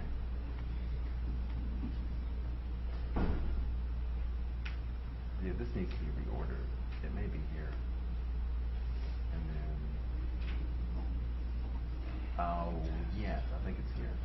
The other thing that's nice about input in Microsoft products is touch sensitive, like how heavy your hand is. Oh, and yeah. And the OneNote? Yeah. This is always. Yeah, I can press deeply, hard, and you just get that. Yeah, that's true. But then I can change that, right? I can make this thicker. Right? So I can go here and make it as thick as I like. So, to each his own. All right, the exam. Test 2. One will state, we'll do it this way. One will define the integral. The integral from A to B. But this is what the whole class is about. If you don't know this, you can't pass. I cannot pass you unless you know what that is. It would be a travesty, a crime, and everything else. Well, therefore, that should be worth 60% of the test. That's your own. You said that. You should at least know the definition. It's a necessary condition to pass the course. That doesn't mean it's worth a lot. All right, so You can still potentially pass without knowing that, though. and that would be a crime. Yeah, I agree. But people get away with crimes all the time. So, so define that, and of course, the other thing that the whole class depends upon is stating the fundamental theorem of calculus. So state the fundamental theorem of calculus. 3 points I'm giving away, okay? But I'm a believer in that concept. This is number 1 on the test. Yeah. You can call it 16 points. Oh, that's all of them. Yeah. Okay. And then we integrate by parts, and then we just integrate our heart away. Like, That's right. And then we're going to do some inverse trig substitution. Is that the half angle? Or? that's the That's no, that's the 1 minus the x square root of Square root of 1 a minus squared x. minus x squared and all of that stuff. Oh, all right. Yeah. What does that have to do? See, that's what Where's what? It doesn't seem like we covered it. No, we haven't. But it's been a month. It's been a month, so we must have. It's in the back of the book. So there's some trig integrals that we're not covering. I was thinking it was that the inverse trig. No. So the trig integrals that we're not covering is because the trig integrals will come out of this problem. These problems reduce down the trig integral problems. These revolutions. Thank you. Okay. Yeah, I remember those. Yeah. Basically, the right side is all negative. And then what? What do we do after that? Partial fraction.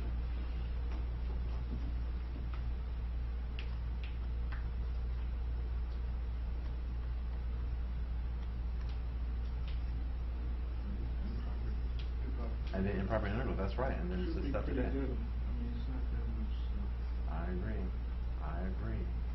105 minutes, 6 problems. 105 You know, which problems, how much he broke it in. That's right. Well, this problem takes 1 minute. Be good with that one. 1 minute. So Right, 2 pages above. you got 20 minutes per problem now. What did you say? See, no, see, you're starting again. For each test. Okay, right. And then some differential equations. And I'll be clearer about what I mean here, as I've been clear about the other ones. And so here, what I mean we'll solve some differential equations. Well, one, I want you to verify a solution.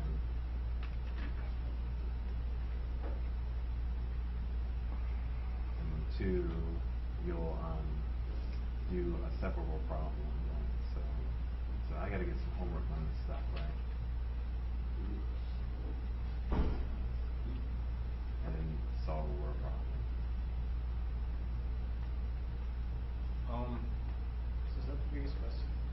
For this, Is this the what? The longest question? Oh no, so let me go ahead and make this clear too. So integrate by parts again, I can't imagine giving more than 3 of those. There's 2. Inverse trig, you have 3 different cases, so I have to give 3. Partial fractions, it has 2 parts, one in which you'll have to work it all the way out, and then the second part, I'll just want to know what the decomposition is. Improper integrals, there are 2 or 3, but there's 1 on the finite interval and then 1 on an infinite interval, so that looks like 2, and then these. I have a question. Is that okay? Okay. For the one where we have to decrease the powers, is that the inverse trig, or is that... Right, so when you have to decrease the powers, those are trig integrals, and they may come out of this at the very end, near the end. Right, so when you make your inverse trig substitution, when you say that x is equal to 4 the sine of theta, you are now deciding to turn your integral into a trig integral. So once you find x, and then dx, and then 1 minus x squared, or I'm sorry, in this case it would be 16 minus x squared, then everything then resolves to be sines and cosines. 4 minus x squared. Right, that's right. So, or 16 minus x squared, whatever it is. So that everything now is going to be a trig integral, and then you have to do the trig integrals for that. That's where you substitute for x, right? No, that's when, if the power of sine is odd, you pull out a sine and change everything else to cosines. And in the bottom of 16 minus x squared, you would also... That would become like cosine, for the cosine of x. Okay. Yeah, the theta. So again, I could have another problem that has trig integrals, but it's just overkill. Because you have to do trig integrals anyway. and plus you give us a lot of extra credit, so we should be good. I don't think that's going to be a problem. I will take questions about extra credit. Oh, and then also, this Monday, I need to be available for you. So Monday, what's a good time? When do you want me to be in the AEC? From 11 to, what is it, 2:30? Yeah, I only work 2 days now. I told my boss I need to study for my classes. Anyone need me to be there earlier than 11? Wait, whoa, yeah. Monday, 11 to... I'm sorry? 5 a.m.? You want me at 5 a.m.? You've been very dry today. Yeah, you've been holding that straight face pretty well. I Can we just be there by like Or if you can, 7:30 in the morning. 7:30 in the morning, I can't. I can't do it. I'm sorry. Unless you come to my home, You probably go to then it's just not going to happen. That's right. We'll say 11 to 4. We'll do 11 to 4. Monday. Monday, the day before. I could be there like. Yeah, the second floor if you go around. Yeah. Okay. Let's just crush these. Let's run through these and be done. Let's do a test. Number 2, the integral from 0 to 1 of x e to the 3x. B. Isn't our u e 3x? Oh, B. The integral of, let's be good, x squared, the natural log of x to the 7. Yeah. The antiderivative.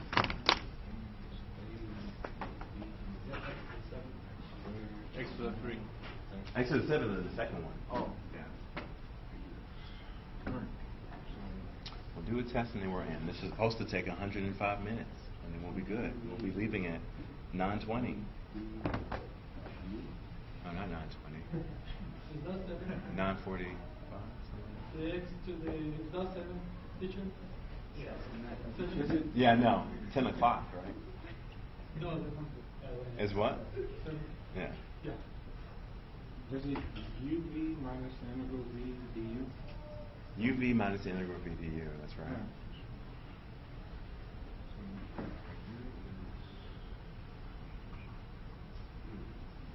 We've already done one of the problems, so that's good. We've already done number 6.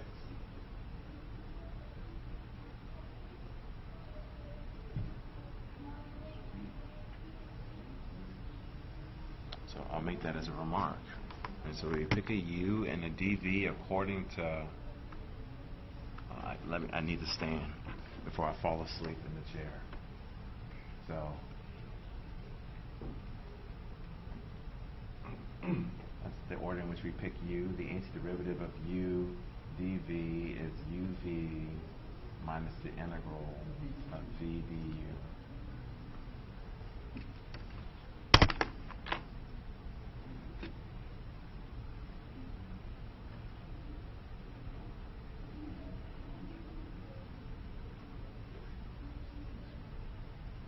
Isn't it possible to do that first one without the parts? Without the parts? Again, I think it's really hard to substitute. If u is 3x, du is 3dx, and the x there isn't substituted. Right, so again, I don't think you can substitute there. And again, the question is going to say, solve the following by integration by parts. When you get on the final, it won't be that big of a deal. I mean, Go ahead. no. Is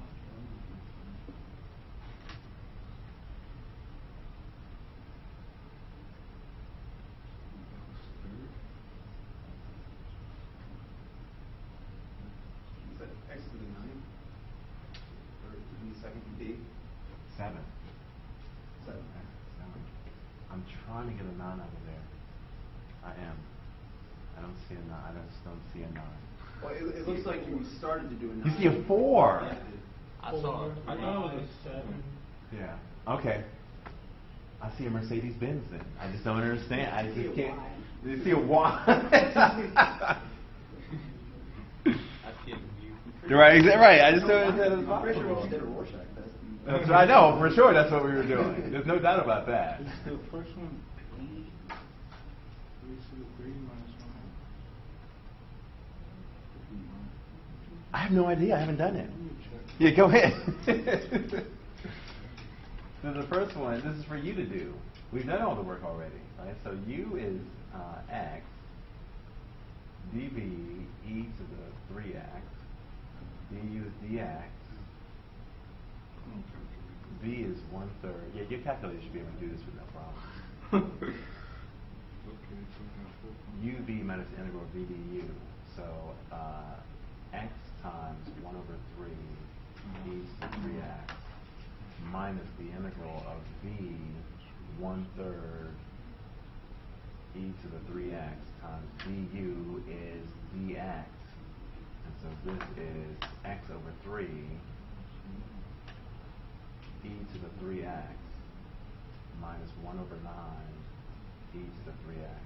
And so now we can invoke, now that we have an antiderivative, by the fundamental theorem of calculus, this is equal to, plug in the 1 and 0 and subtract, x over 3 e to the 3x minus 1 over 9 e to the 3x, evaluated from 0 to 1.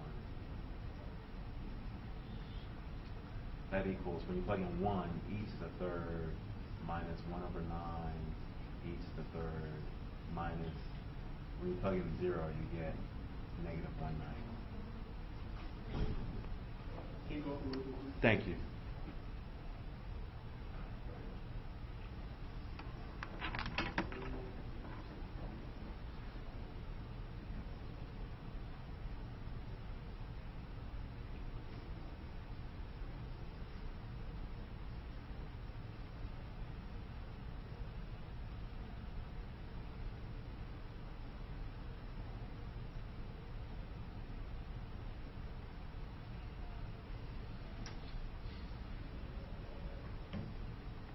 Questions about any of these steps? When you integrated it, the 3x, you multiplied it by the bottom 3, and that's how you got the 1 over 9, right? That's right. Okay. Can you scroll down? Yes.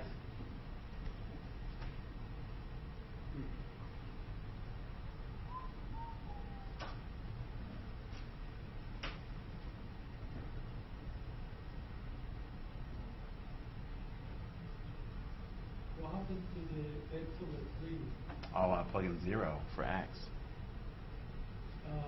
For what was it? Oh, yes. Oh, but this is a 3, right? Yeah. So wouldn't it be 0 e to the 0 if you did? Yeah. E to the 0 is 1. So it's, So I plug in 1 and I get 1 over 3 e to the third Oh, minus that's what 1 you over put in. 9 e to the third. And then minus, when I plug in 0, I get 0 because of that x. And then minus 1/9 e to the 0, which is 1. So times minus 1/9.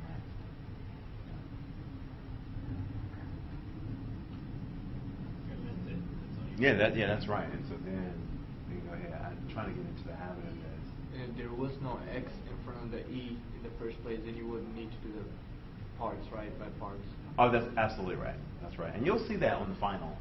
On the final, when all the integrals are just bunched together, there'll be some in which you need to be very careful because you can I was substitute, accidentally and then doing some that. people will want to integrate by parts, and it just makes the problem way, way harder. Okay, so make sure you know when to substitute and when to do these harder things. Always try and substitute first. I think I was doing some practice problems, and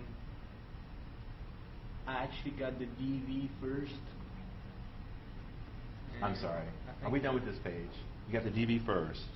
And then I had the du instead of the u. Right. Yeah, stuff like that. Right. Okay. You can't do that. So you're not always getting the u first. Well, it depends on what you're doing. Right. Yeah. Okay. Yeah, because I was looking for a u, and it was an antiderivative, and it was the derivative in there. So Yeah, you have to show me. There's a question about this? just picking, use Lie to pick U. U. Yes. Why? So U is the log. Yeah. Right. Well, you pick U there. Wait, where? In the previous problem? The one that- For sure, I will pick U as an algebraic before an exponential. I was thinking exponential is part of natural law. Yeah, that's No, no, no, no. No. E is exponential. Right. Cool with that.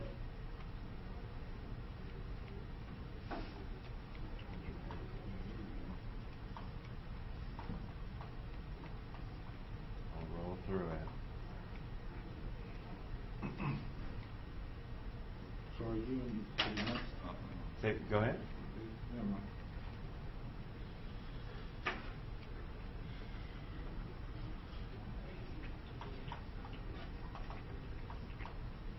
Yeah, see how in that case you did the dv first? With, As opposed to what? as the v, you can't get the v first, right? You have to do the dv. Oh, yes, absolutely. Yeah. That's right. That's right. Because I thought the v is the same as u, but it's a little different.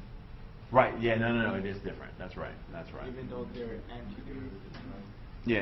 Yeah. That's what I was asking. Oh, I gotcha. Yeah, because I was trying to do U and then V and then do DU and then DV, but that's not how it works.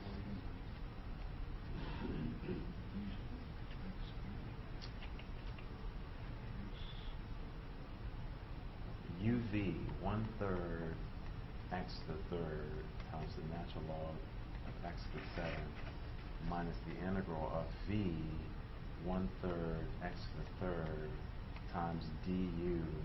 After all that simplification, that's a 7 over x, and I should put a dx here for the sake of completeness. Which is equal to, please? How did you get the V? V is the antiderivative of dv. That's what I was asking him earlier, because it's kind of confusing. There's u, so from the product rule, there's u prime, v, and v prime from the product rule. If you take the derivative of uv, u prime v plus v prime u. We write that in terms of dv instead of using primes, okay? So you need u, dv, and then you need v, and then du. I actually thought that was the easiest homework that we had. Yeah, it's pretty straightforward, yeah.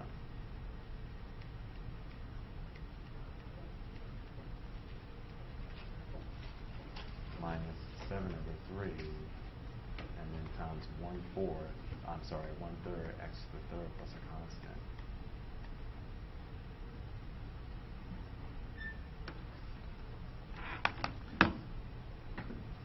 I'm going fast on purpose. We've had weeks to do integration by parts, right? But 7 over 3 you can pull out. X cubed over x is x squared. The antiderivative of x squared is 1/3 x to the third. Say it again? Oh, have a ball.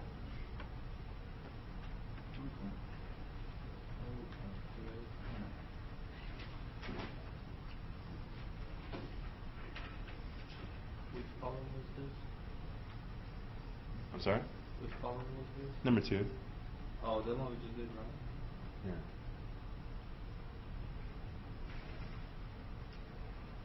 Questions about integration by parts?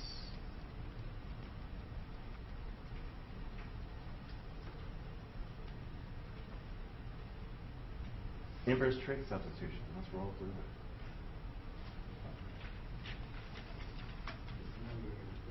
Yeah.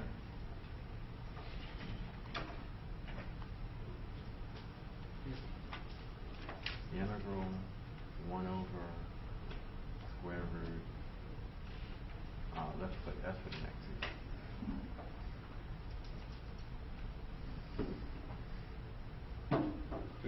Let's put x to the third. I really don't care. Let's pick some. We're gonna pick a perfect square. Let's pick a perfect square. 64 minus. We'll be nice this time. It looks like a sign. No. Yep. Oh, wasn't the secant negative as well? I'm sorry? Was the secant negative as well? Well, yes, it was, but it's just a reverse. Yeah, I noticed that the secant, it's on the left, the x squared, and then the sine was on the right. There's a way to think about it.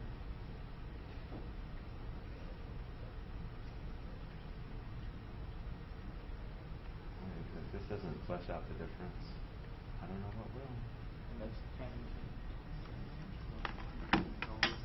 The A is sine of beta. Right. Reverse and then A is That's secant. right. Now this is what's going to take forever. These 3 are going to take forever. Okay, so I may do. Yeah, we'll go through them. This is about to make. Now I reserve the right to change some of these because you know there's a case, particularly for secant and for tangent, where we want to avoid. So I'm going to change these powers so that they're doable. Oh yeah. You can't do it when it's a secant. But like a secant cubed, you have to use some formula and That's yeah, what the homework. right. Is it okay? Because I skipped that one. That's fine. It was not my intention. But again, I tell it to do certain things and it just will do what it wants. So because I get to preview what the question looks like, so I know what I want you all to do. Would you be able to give a step for these? Oh, thank you. So, Because when I study them, I do a bunch of different problems, and then when I go back and found later on, I'm just lost again. right, so this is for inverse trig. Keeping me honest.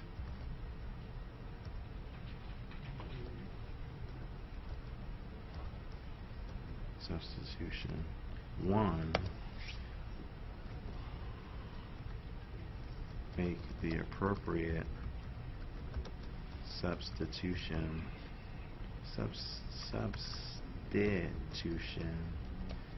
based on I wonder if they have a squared on a squared. Steps of how to do this, and nobody has any steps online. Online? That's so funny.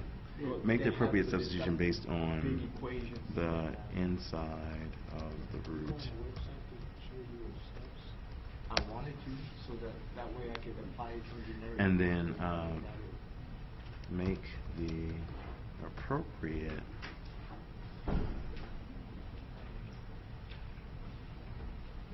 I should say this is a change of variables.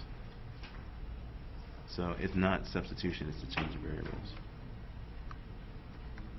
Which is the 64 minus x squared, right? No, which is x equals 8 sine theta. So you want to make the appropriate variable substitution. X equals to the 6. Right, and then you make the substitutions. Okay, that's what I was confusing those two steps. Substitutions. And then we'll put it in red about, because I've seen this consistently, that people do not, and so we'll put it here. And so, no, it's not in red. Let's put it in red. What do people do? They forget what? What did they forget to substitute?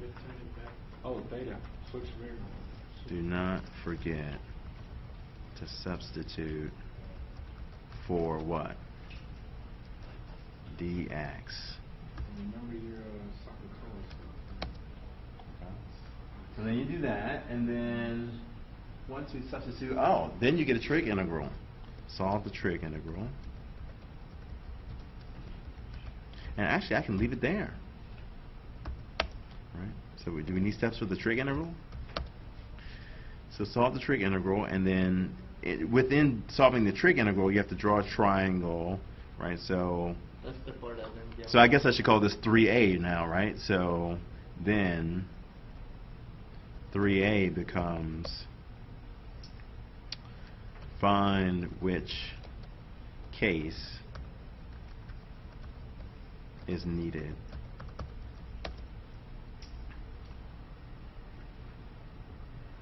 So if the power of sine is odd, this does sound like a lot, doesn't it? Yeah. This is a serious problem. So if the power of sine is odd or cosine is odd, you pull out a sine or a cosine. If the power of tangent is, the power of secant is even, you pull out secant squared. If the power of tangent is odd, you pull out a secant tangent. All right, so it's a little sick. I know. Right, so yeah, I know. Now I'm understanding a little bit. Okay.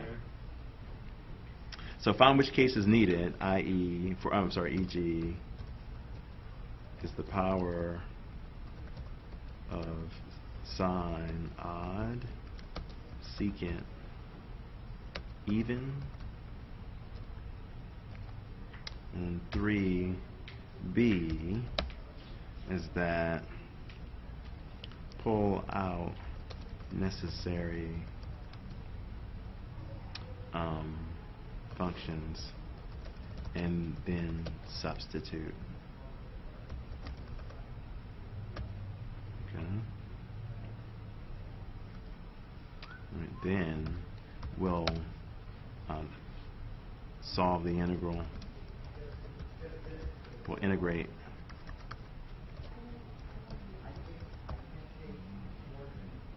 And then you need to use the triangle. Yeah, I couldn't figure out how to do that on the phone. Were you able to do it? Because it asked you, I actually wrote it down. And then you need to return back to X.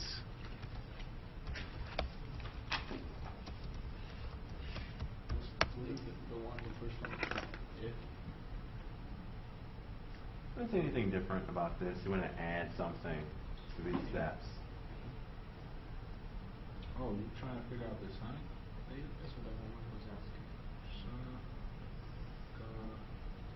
So we have. Okay, so I think we're good. About the one with everything, the triangle. I'm sorry.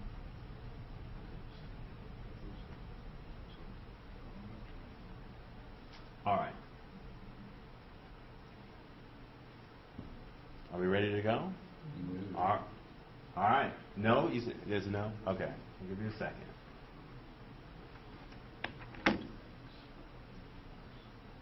Do I need to say add a constant?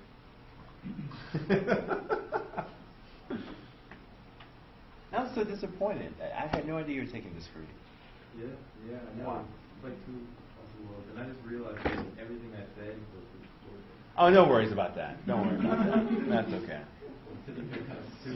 Stewing that over. Oh, no, don't worry about that. My fee is not that expensive at all. Yeah, so, you know. That's, I mean. Thanks, man.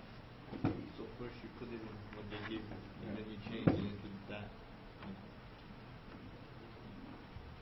That subject is supposed to be glorious. Discrete, let me just say, discrete mathematics is a glorious subject. Okay, so, and that's true. That is true. Without it, you know, how would you know that? Yeah, I mean, particularly Thanksgiving coming up, you got 11 family members, and one person needs to sit next to this person. This person, how many ways that can you have your family members sit? He knows how to solve that problem. It's terribly boring. But you know how to do it. See, he knows how to do it. See? That's why Because, but you know, yeah, well, that's true. You know, does it matter how we sit in this classroom, how many different ways we could sit, or that we're all sitting? I think they've done a number of those problems. Oh yeah. it comes in handy when you're doing the program stuff. Hallelujah! But you gotta realize, like, she does things completely opposite of you. You're like, you got this learn at your own recorded, pace, right? you do what you do, pass my test. She's like, do everything my way. And Well, you know, some people. Hey, listen. Yeah, well, no, but again, you know, maybe it's Karate Kid way. Do it my way, and you'll realize it's good at the end. You're not gonna like her, but you're gonna know it, right? And like a decade. That's right. Hey, whenever. Yeah.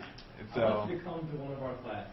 I want you to come and sit in and just shake your head. You think I would not be happy? You would not. I would.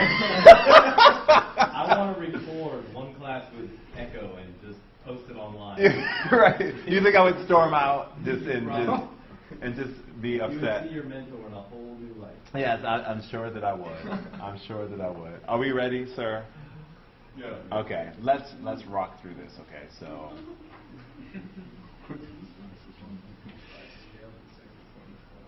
I'm just happy. Listen, I'm just happy to talk about discrete only because I get to hear your voice. I've never heard it before, so it's good. So I know that you're alive. X equals. What is it? 8 sine theta? Crush it. That's right. And then d of x should be negative 8 cosine. See, I'm gonna start minus 2 points. Wait. Oh. Cosine. Yeah. You are not the only one. I think we confuse them with the derivatives because when I think of sine, I think of the Sine is cosine. Yeah, Sine is and then cosine. the cosine you would want to put Negative sine. into positive, but it's negative. That's cool. I gotta get on it. Get on it. The integral of sine cubed. Oh, why do I have 8 cubed in this damn I thought it was problem? 1 8 minus- cubed sine cubed theta Oh. over 8. This got to be cosine, right? I thought it was cosine. Yeah. 8 cosine theta times 8 cosine theta. Wait, we do have a tangent. Tangent theta times sine squared? Yeah, cosine of a cosine, right? Never mind. You That's cancel right. it. They cancel. So a cubed You use a half-degree angle. sine. No. No, you use And the so now. trig. That's right. How do we solve this trig integral? Sine squared. You can take out One. uh, I thought it was Pull out cosine That's squared. a sine. pull out a what? No, That's not. Pull A out sine. Yeah, that's right. I thought you said cosine. No, it's one minus. Pull out a sine. That's right. Pull out a sine. And that's because the power is odd. Right? I wanted to ask you, you can convert those, that sine cube theta, you can convert it into sine theta cubed, right? Absolutely. That's what it So is. when you do your substitutions, you can look at Yeah, absolutely. That's absolutely right. I thought I was changing the problem. No, absolutely not. No. That is by definition what this is. It's just But notation. if it was 3 theta in parentheses, then you can't change it because it's the angle, right? That's right. That's exactly correct. All right, the whole point of this was to make this substitution. U is now cosine. Whew. This implies that du is negative sine theta d theta.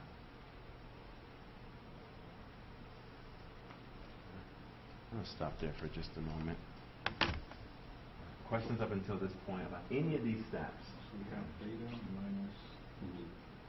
To do all the substitution, you get a trig thing, and then you have to ask again, what do I do here?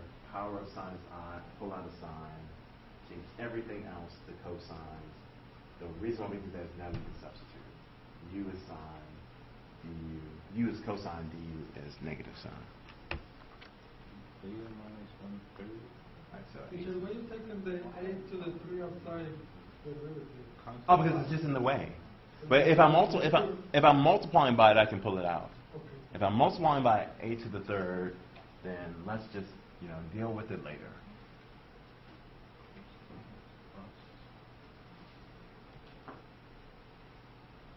There's a minus sign here now.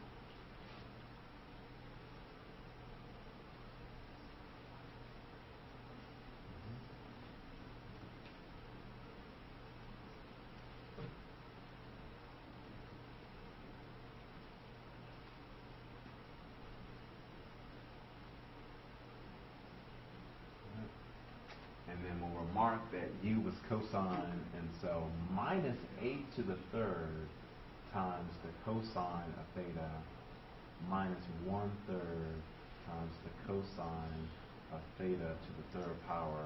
Of course, the last step is return back to x.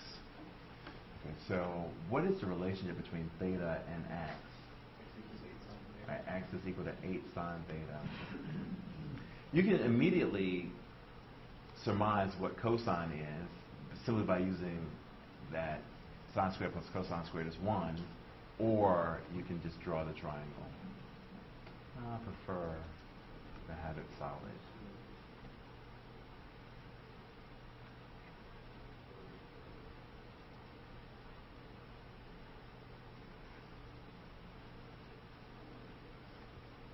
We're trying to figure out the cosine. Yeah, I have the relationship between the angle and x. Right, so this is sine of theta is x over 8. So 8x, the square root 64 minus x squared. So the cosine. And now I need the cosine. Square root of 64 minus x Square over 8. That's right, and you just plug that there and the game's over. So minus 8 cubed times the square root of 64 minus x squared over 8 minus 1/3 times the square root of 64 minus, I wonder how my math takes this one, right? Over 8 all cubed plus a constant. Actually, it just says don't even try anything, get it right. That's right. Basically, That's the last wrong. instruction they give you. You had to get it wrong to see what the right answer was, to figure out what form they wanted. Yeah, right. And then come back, yeah. That's what I did.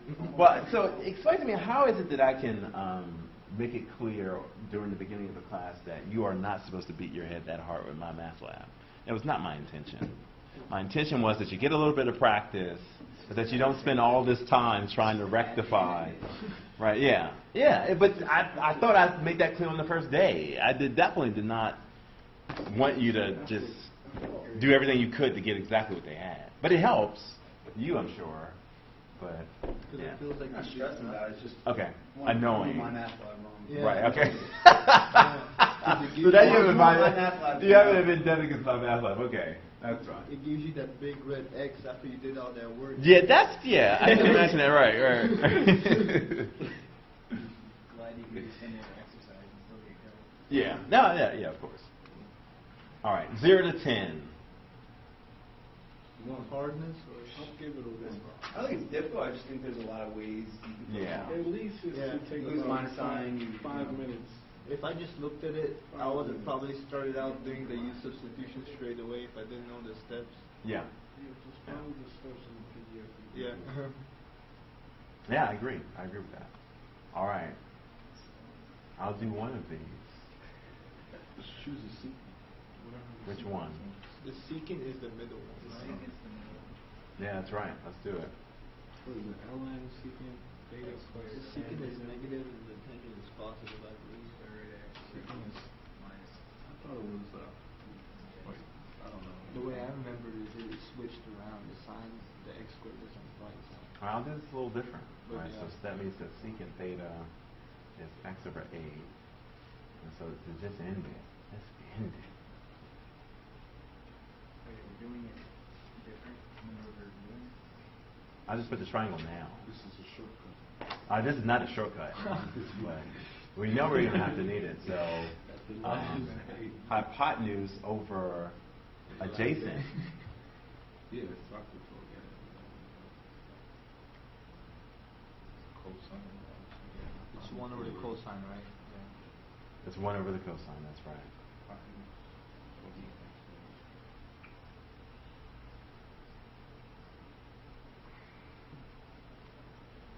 In that discussion. All right.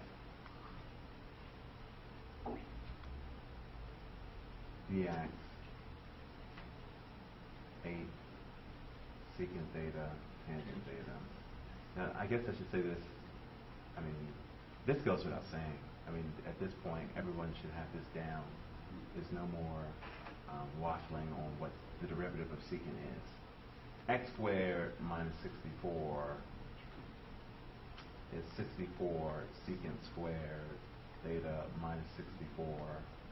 That is 64 tangent squared theta from the identity. This integral becomes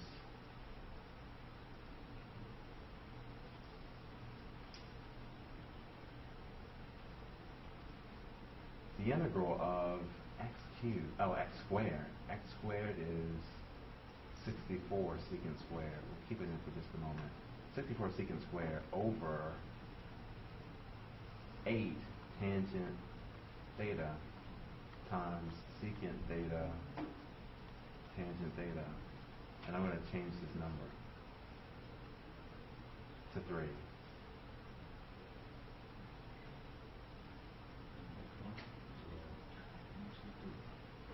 For your own benefit. I'm changing it from 2 to 3.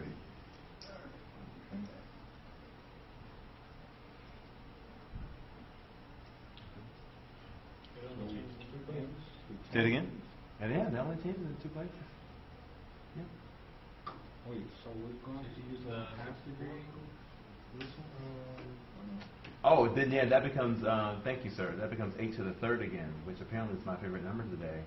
It's not 8 to the 3rd. I'm sorry, I thought we were cubing it. But the tangents cancel out, right? But so I'm putting in 8 secant theta. Oh, yeah. But wasn't there not an 8 here? Yeah, so that 8 is here. Right. So this is 8 to the 3rd. Right, so this becomes 8 to the 3rd times the nth derivative of secant to the 4th theta d theta. Power of secant is even. How did you get that? Take out the secant. Thank you. So the tangents cancel. Okay. And then secant times secant to the third, Okay. secant to the fourth. Oh, and you move the 8 to the 3. Yeah. Okay. Wait, do we use that trigger thing? What do we do here? Tangent squared theta plus 1. Yeah, that's right. So this is equal to 8 to the third times secant squared theta times secant squared theta. So if the power of secant is even, you pull out a secant squared and change everything else to tangents. Oh, yeah. 1 plus tangent squared. Then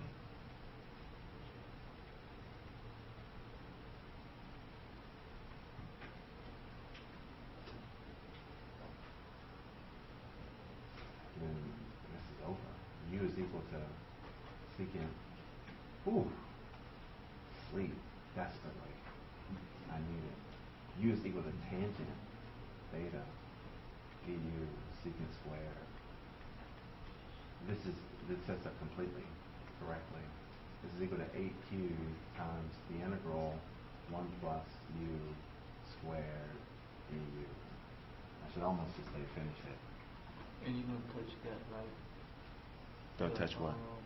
We gotta convert it back to x, right? Yeah, we're going all the way, so then there should be only x's left. So a cubed u plus 1/3 u cubed plus a constant. I can put the constant on the outside. This is equal to 8 to the third times u was tangent theta plus 1/3 tangent cubed theta, and then we'll reference the triangle. Second to the 3, sorry. That is. So it's 2. Wait, where? Here. No, This is a 2. 2. Again, I just can't see a 3 there. I can't. How is this a 3? Well, You see Mercedes Benz? Okay. Good. What did you say? Now it's almost useless to have done this triangle so early, because now we have to go back, all the way back up here. But the tangent of theta is hypotenuse over adjacent, right? So it's adjacent over opposite, right? Opposite over adjacent. That's right. Yeah, for sure. 8 to the third. Opposite over adjacent. The square root. And that's, believe me, I'm gonna hold this over my daughter. I'm saying, you got me fired from Georgia Gwinnett College. They thought I was senile at the age of 33. That's how bad you were. Plus 1/3 times the square root of x squared minus 64 over 8 to the third plus a constant. Are you gonna make her be a math pro? Wait, shouldn't that be distributed, the 8 to the 3rd be distributed to the... Oh yeah, I need brackets around here. That's right. Would that be an acceptable answer? I wrote it. I'm not a hypocrite. I try not to be a hypocrite. Yeah. So what'd you say? No, it wouldn't. It wouldn't. But if I wrote it, then you can write it too. Anything you can do, we can do that. I agree with that, particularly right now. That's true. So you all know what tangent is. I have no idea what the fuck that is at this point. So it's like opposite over whatever.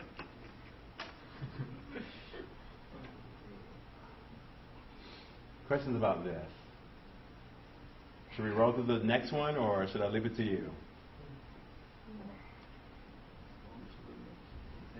That one's tangent, right? Say it again? The problem changed halfway through. I think the most important part is like Finding the the first tangent. part of it. I mean, after that, it's all Fall asleep it's all with the this same. Yeah, it's all the same. That's right. I am going to leave this to you. Again, on Monday, I'll be here on Monday. And I'm going to be on Tuesday, obviously, from 2 to 6. I'm going back. That's awesome. Those 2 to 6 is very crucial. Yeah, 2 to 6. Yeah, 2 to 6 I is stayed there a the time. whole day. I came here Yeah. at 11 actually. I've been doing math the whole day. That's a big question. Okay. Thank you, sir. All right, let's move on then.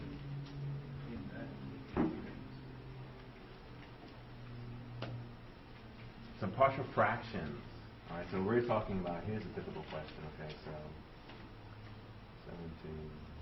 So again, A is something like the integral of, let's be bad here. So let's do 2x plus 3. Let's do 2x squared plus 3x plus 1. Even when I try not to give you something you can factor, I end up doing that. Plus 5 all over, let's be good, x cubed minus 2x squared minus 24x. Yeah. How do you come up with them? So do we need like this one and bring out the x? Well, right, you factor out an x, right? So this sounds like we need steps. Sorry. Is that right? That's You gotta okay. get on. That's right. You're not doing your job. You're about to be fired. If I don't know tangent, That homework did that for me. all right? That's right. All right, so partial fractions, right? So we'll break, we'll tell you the partial fractions.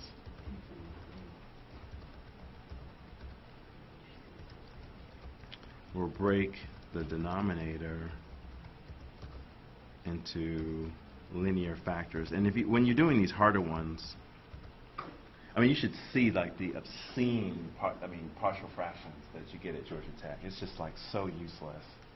And I'm aware that this is recorded. I'm talking shit about Georgia Tech, I know. I mean, I've tutored people there, and it's just like, you know, one problem. You think this one problem takes forever? Like, I've spent like a lot of time with people I've tutored there, just working through just like ridiculous examples.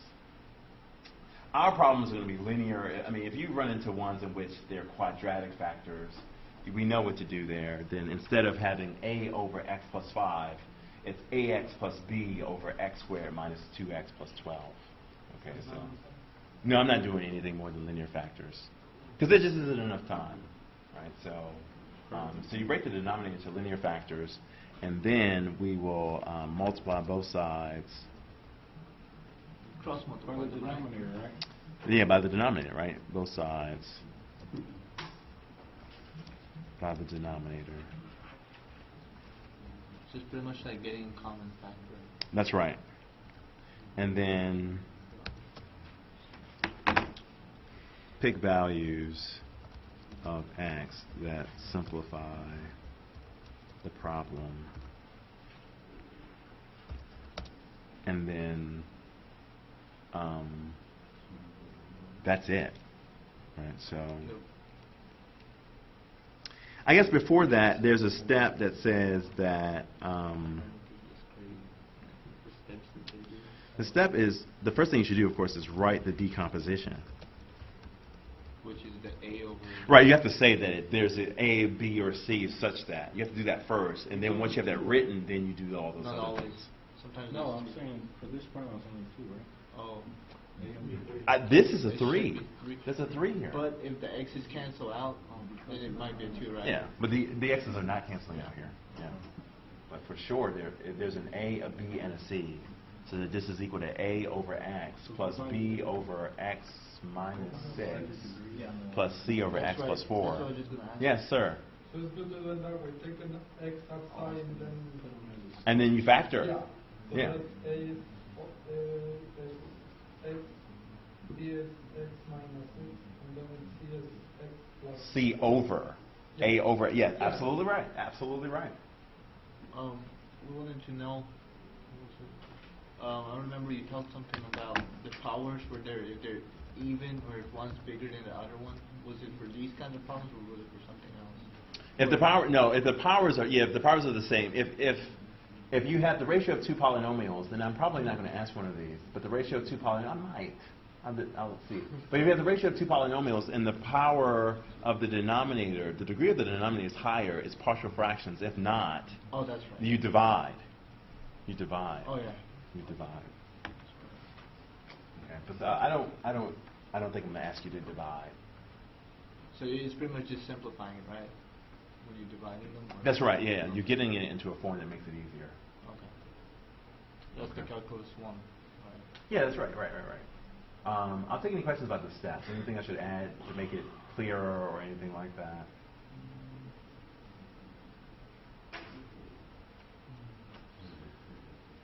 2x squared plus 3x plus 5 over x cubed minus 2x squared minus 24x. There is an a, a b, and a c. Well, let's go ahead and simplify first. This is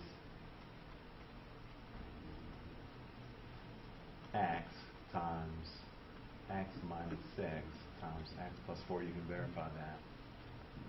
And again, you know, you see that? Okay. So now there's an a and a b and a c such that this is a over x plus b over x minus 6 plus c over x plus 4. And then we can roll through this pretty quickly. What was the one where you gave us an example? I think it was, you just said that it would keep going. It's like a chain rule, kind of. I think it was if the powers are bigger, you could just keep going A, B, C, D, E. Oh yeah, that's right. Oh yeah. You could, and that's part B. Part B, I'm going to write some absurd one, and I just want you to write out what it would be, and you don't have to. Yeah. Okay. We'll do that in just a second. Right. Well, let me just say, I've written out some steps here, and my mentor would rip me a new asshole. She would say, "Why are you doing that? Why are you being so nice?" That's why I have it at night. She's asleep now, so. Yeah, that's right. We were told not to text her after like 7 Right.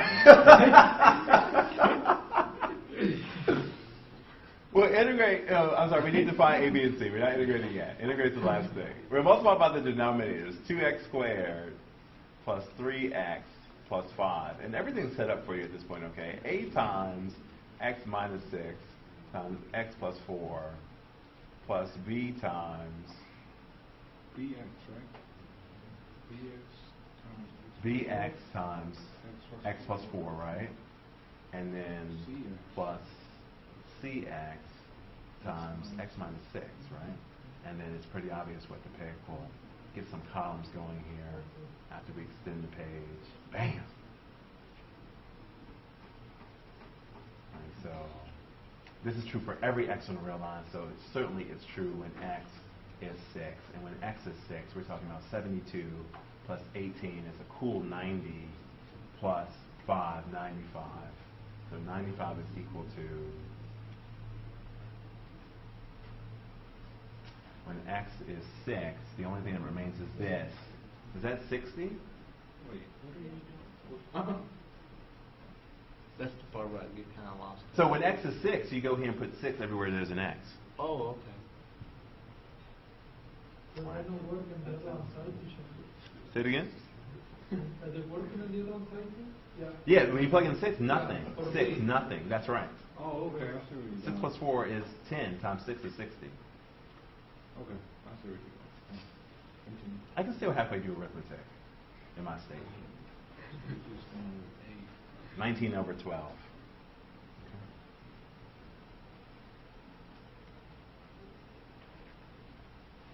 They're both divisible by 5. X is... Oh. Say it again? -4? Yeah, -4. 32 minus 12, 20. Nice, 25.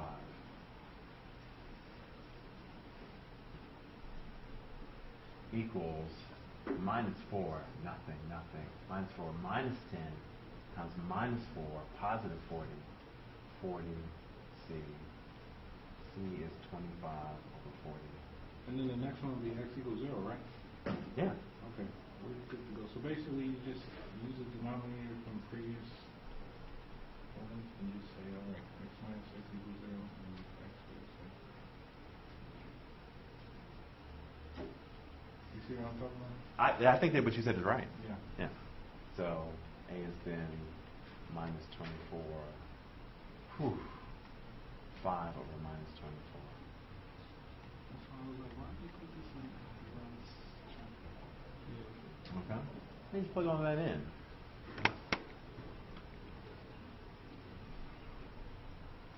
So, and then finish. I'll leave that to you. Okay. Finish.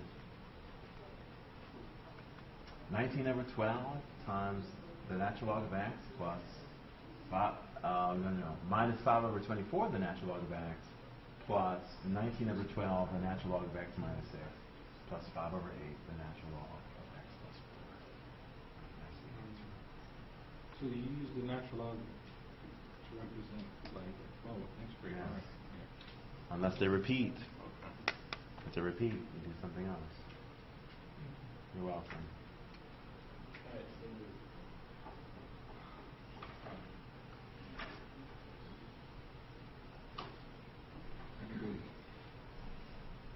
you said negative 5 over 24 ln x Yes, right. plus 19 over 12 ln x plus 6. Minus 6. Teacher, And then is plus, it the same as we use the other one technique to resolve that problem? I'm sorry, say that again?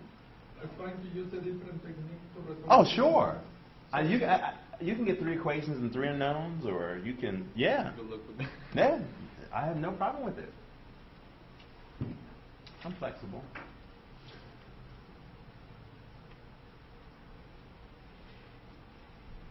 And then, we did all this today. For that one, there only going to be one question? I got 2. Oh, so then part B, I apologize. So then part B, So you just can put The big long. the question and we can resolve it. yeah, part B, I apologize, it's this, right? So what's the partial fraction decomposition of this ridiculous thing, okay?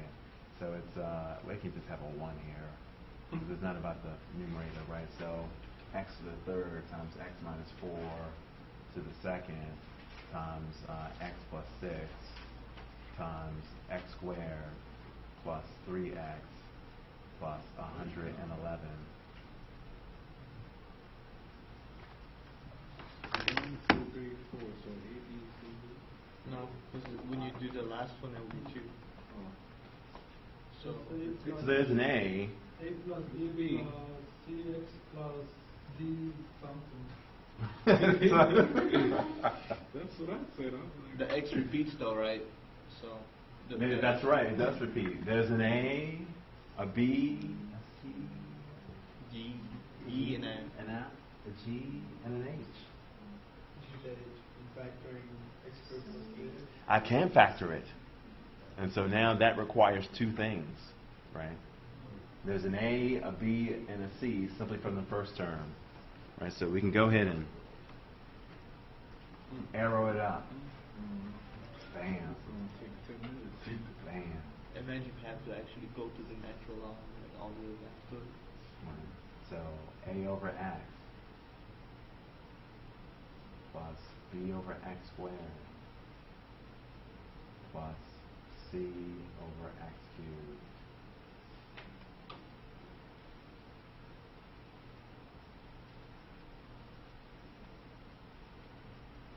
plus D over X minus 4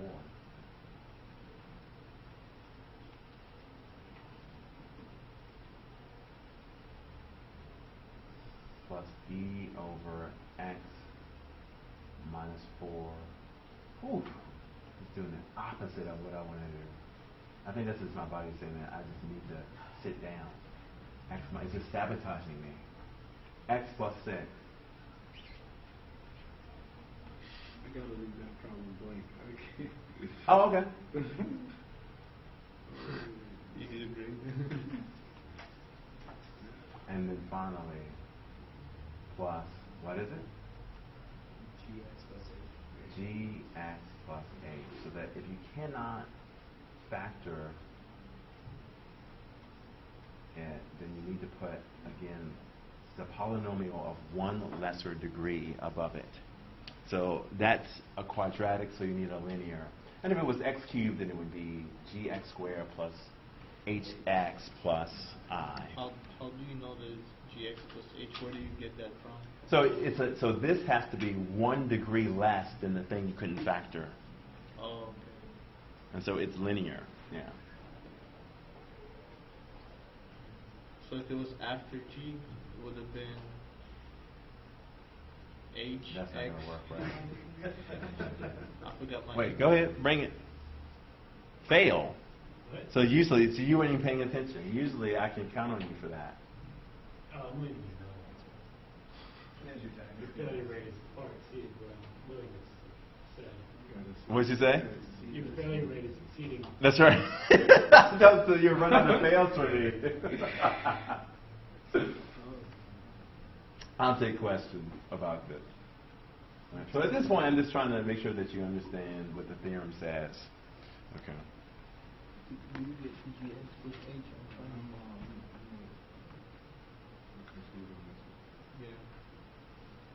Yeah. Questions about the rules. And now that's, book people, where is that? Oh, please find it for me. Okay. I think it was reduction formulas, is it? No. 7.4. 7.4, what page is with the rule? 476. So the rules are there. Okay. Yeah. Method for partial fractions. Now, we did everything else. We started with improper intervals. And we did some differential equations. I'll take any questions. So you do need to know your ABCs for that? You do. Yeah, nicely said. Well, and with that, I'm here for the next 30 minutes at least. If anyone has any pressing issues about the exam or the extra credit. For that last one, you would accept that as an answer? Oh, yeah. So the question is going to I thought be... you wanted to solve it. That's what I was saying. Act like you've never met me before a day in your life. So I want you to, the question will say write the decomposition, and that's this. If it's in the black box, is the answer. Okay. Okay, so now I got it. Light bulb. Yeah, that's right. Good. That's right. Very good. You do gx and you put the h in there because it goes after the g, right? Right. That's right. Okay, I was... Pretend we were still following the syllabus and that this was the test. That's right. Oh, right. Exactly. Right. So, what time did you come this morning to actually do the classes? I was here at 10 o'clock. 10 a.m. I woke up at 8 and I did some of the homework and then I ate breakfast and I came here at like 11. Yeah. So I'm pretty close to... Yeah, you and I are almost in the same, yeah. And then I stayed up till 3 last night doing some other problems. I hear you. No, I was up till 3 for other reasons. Yeah.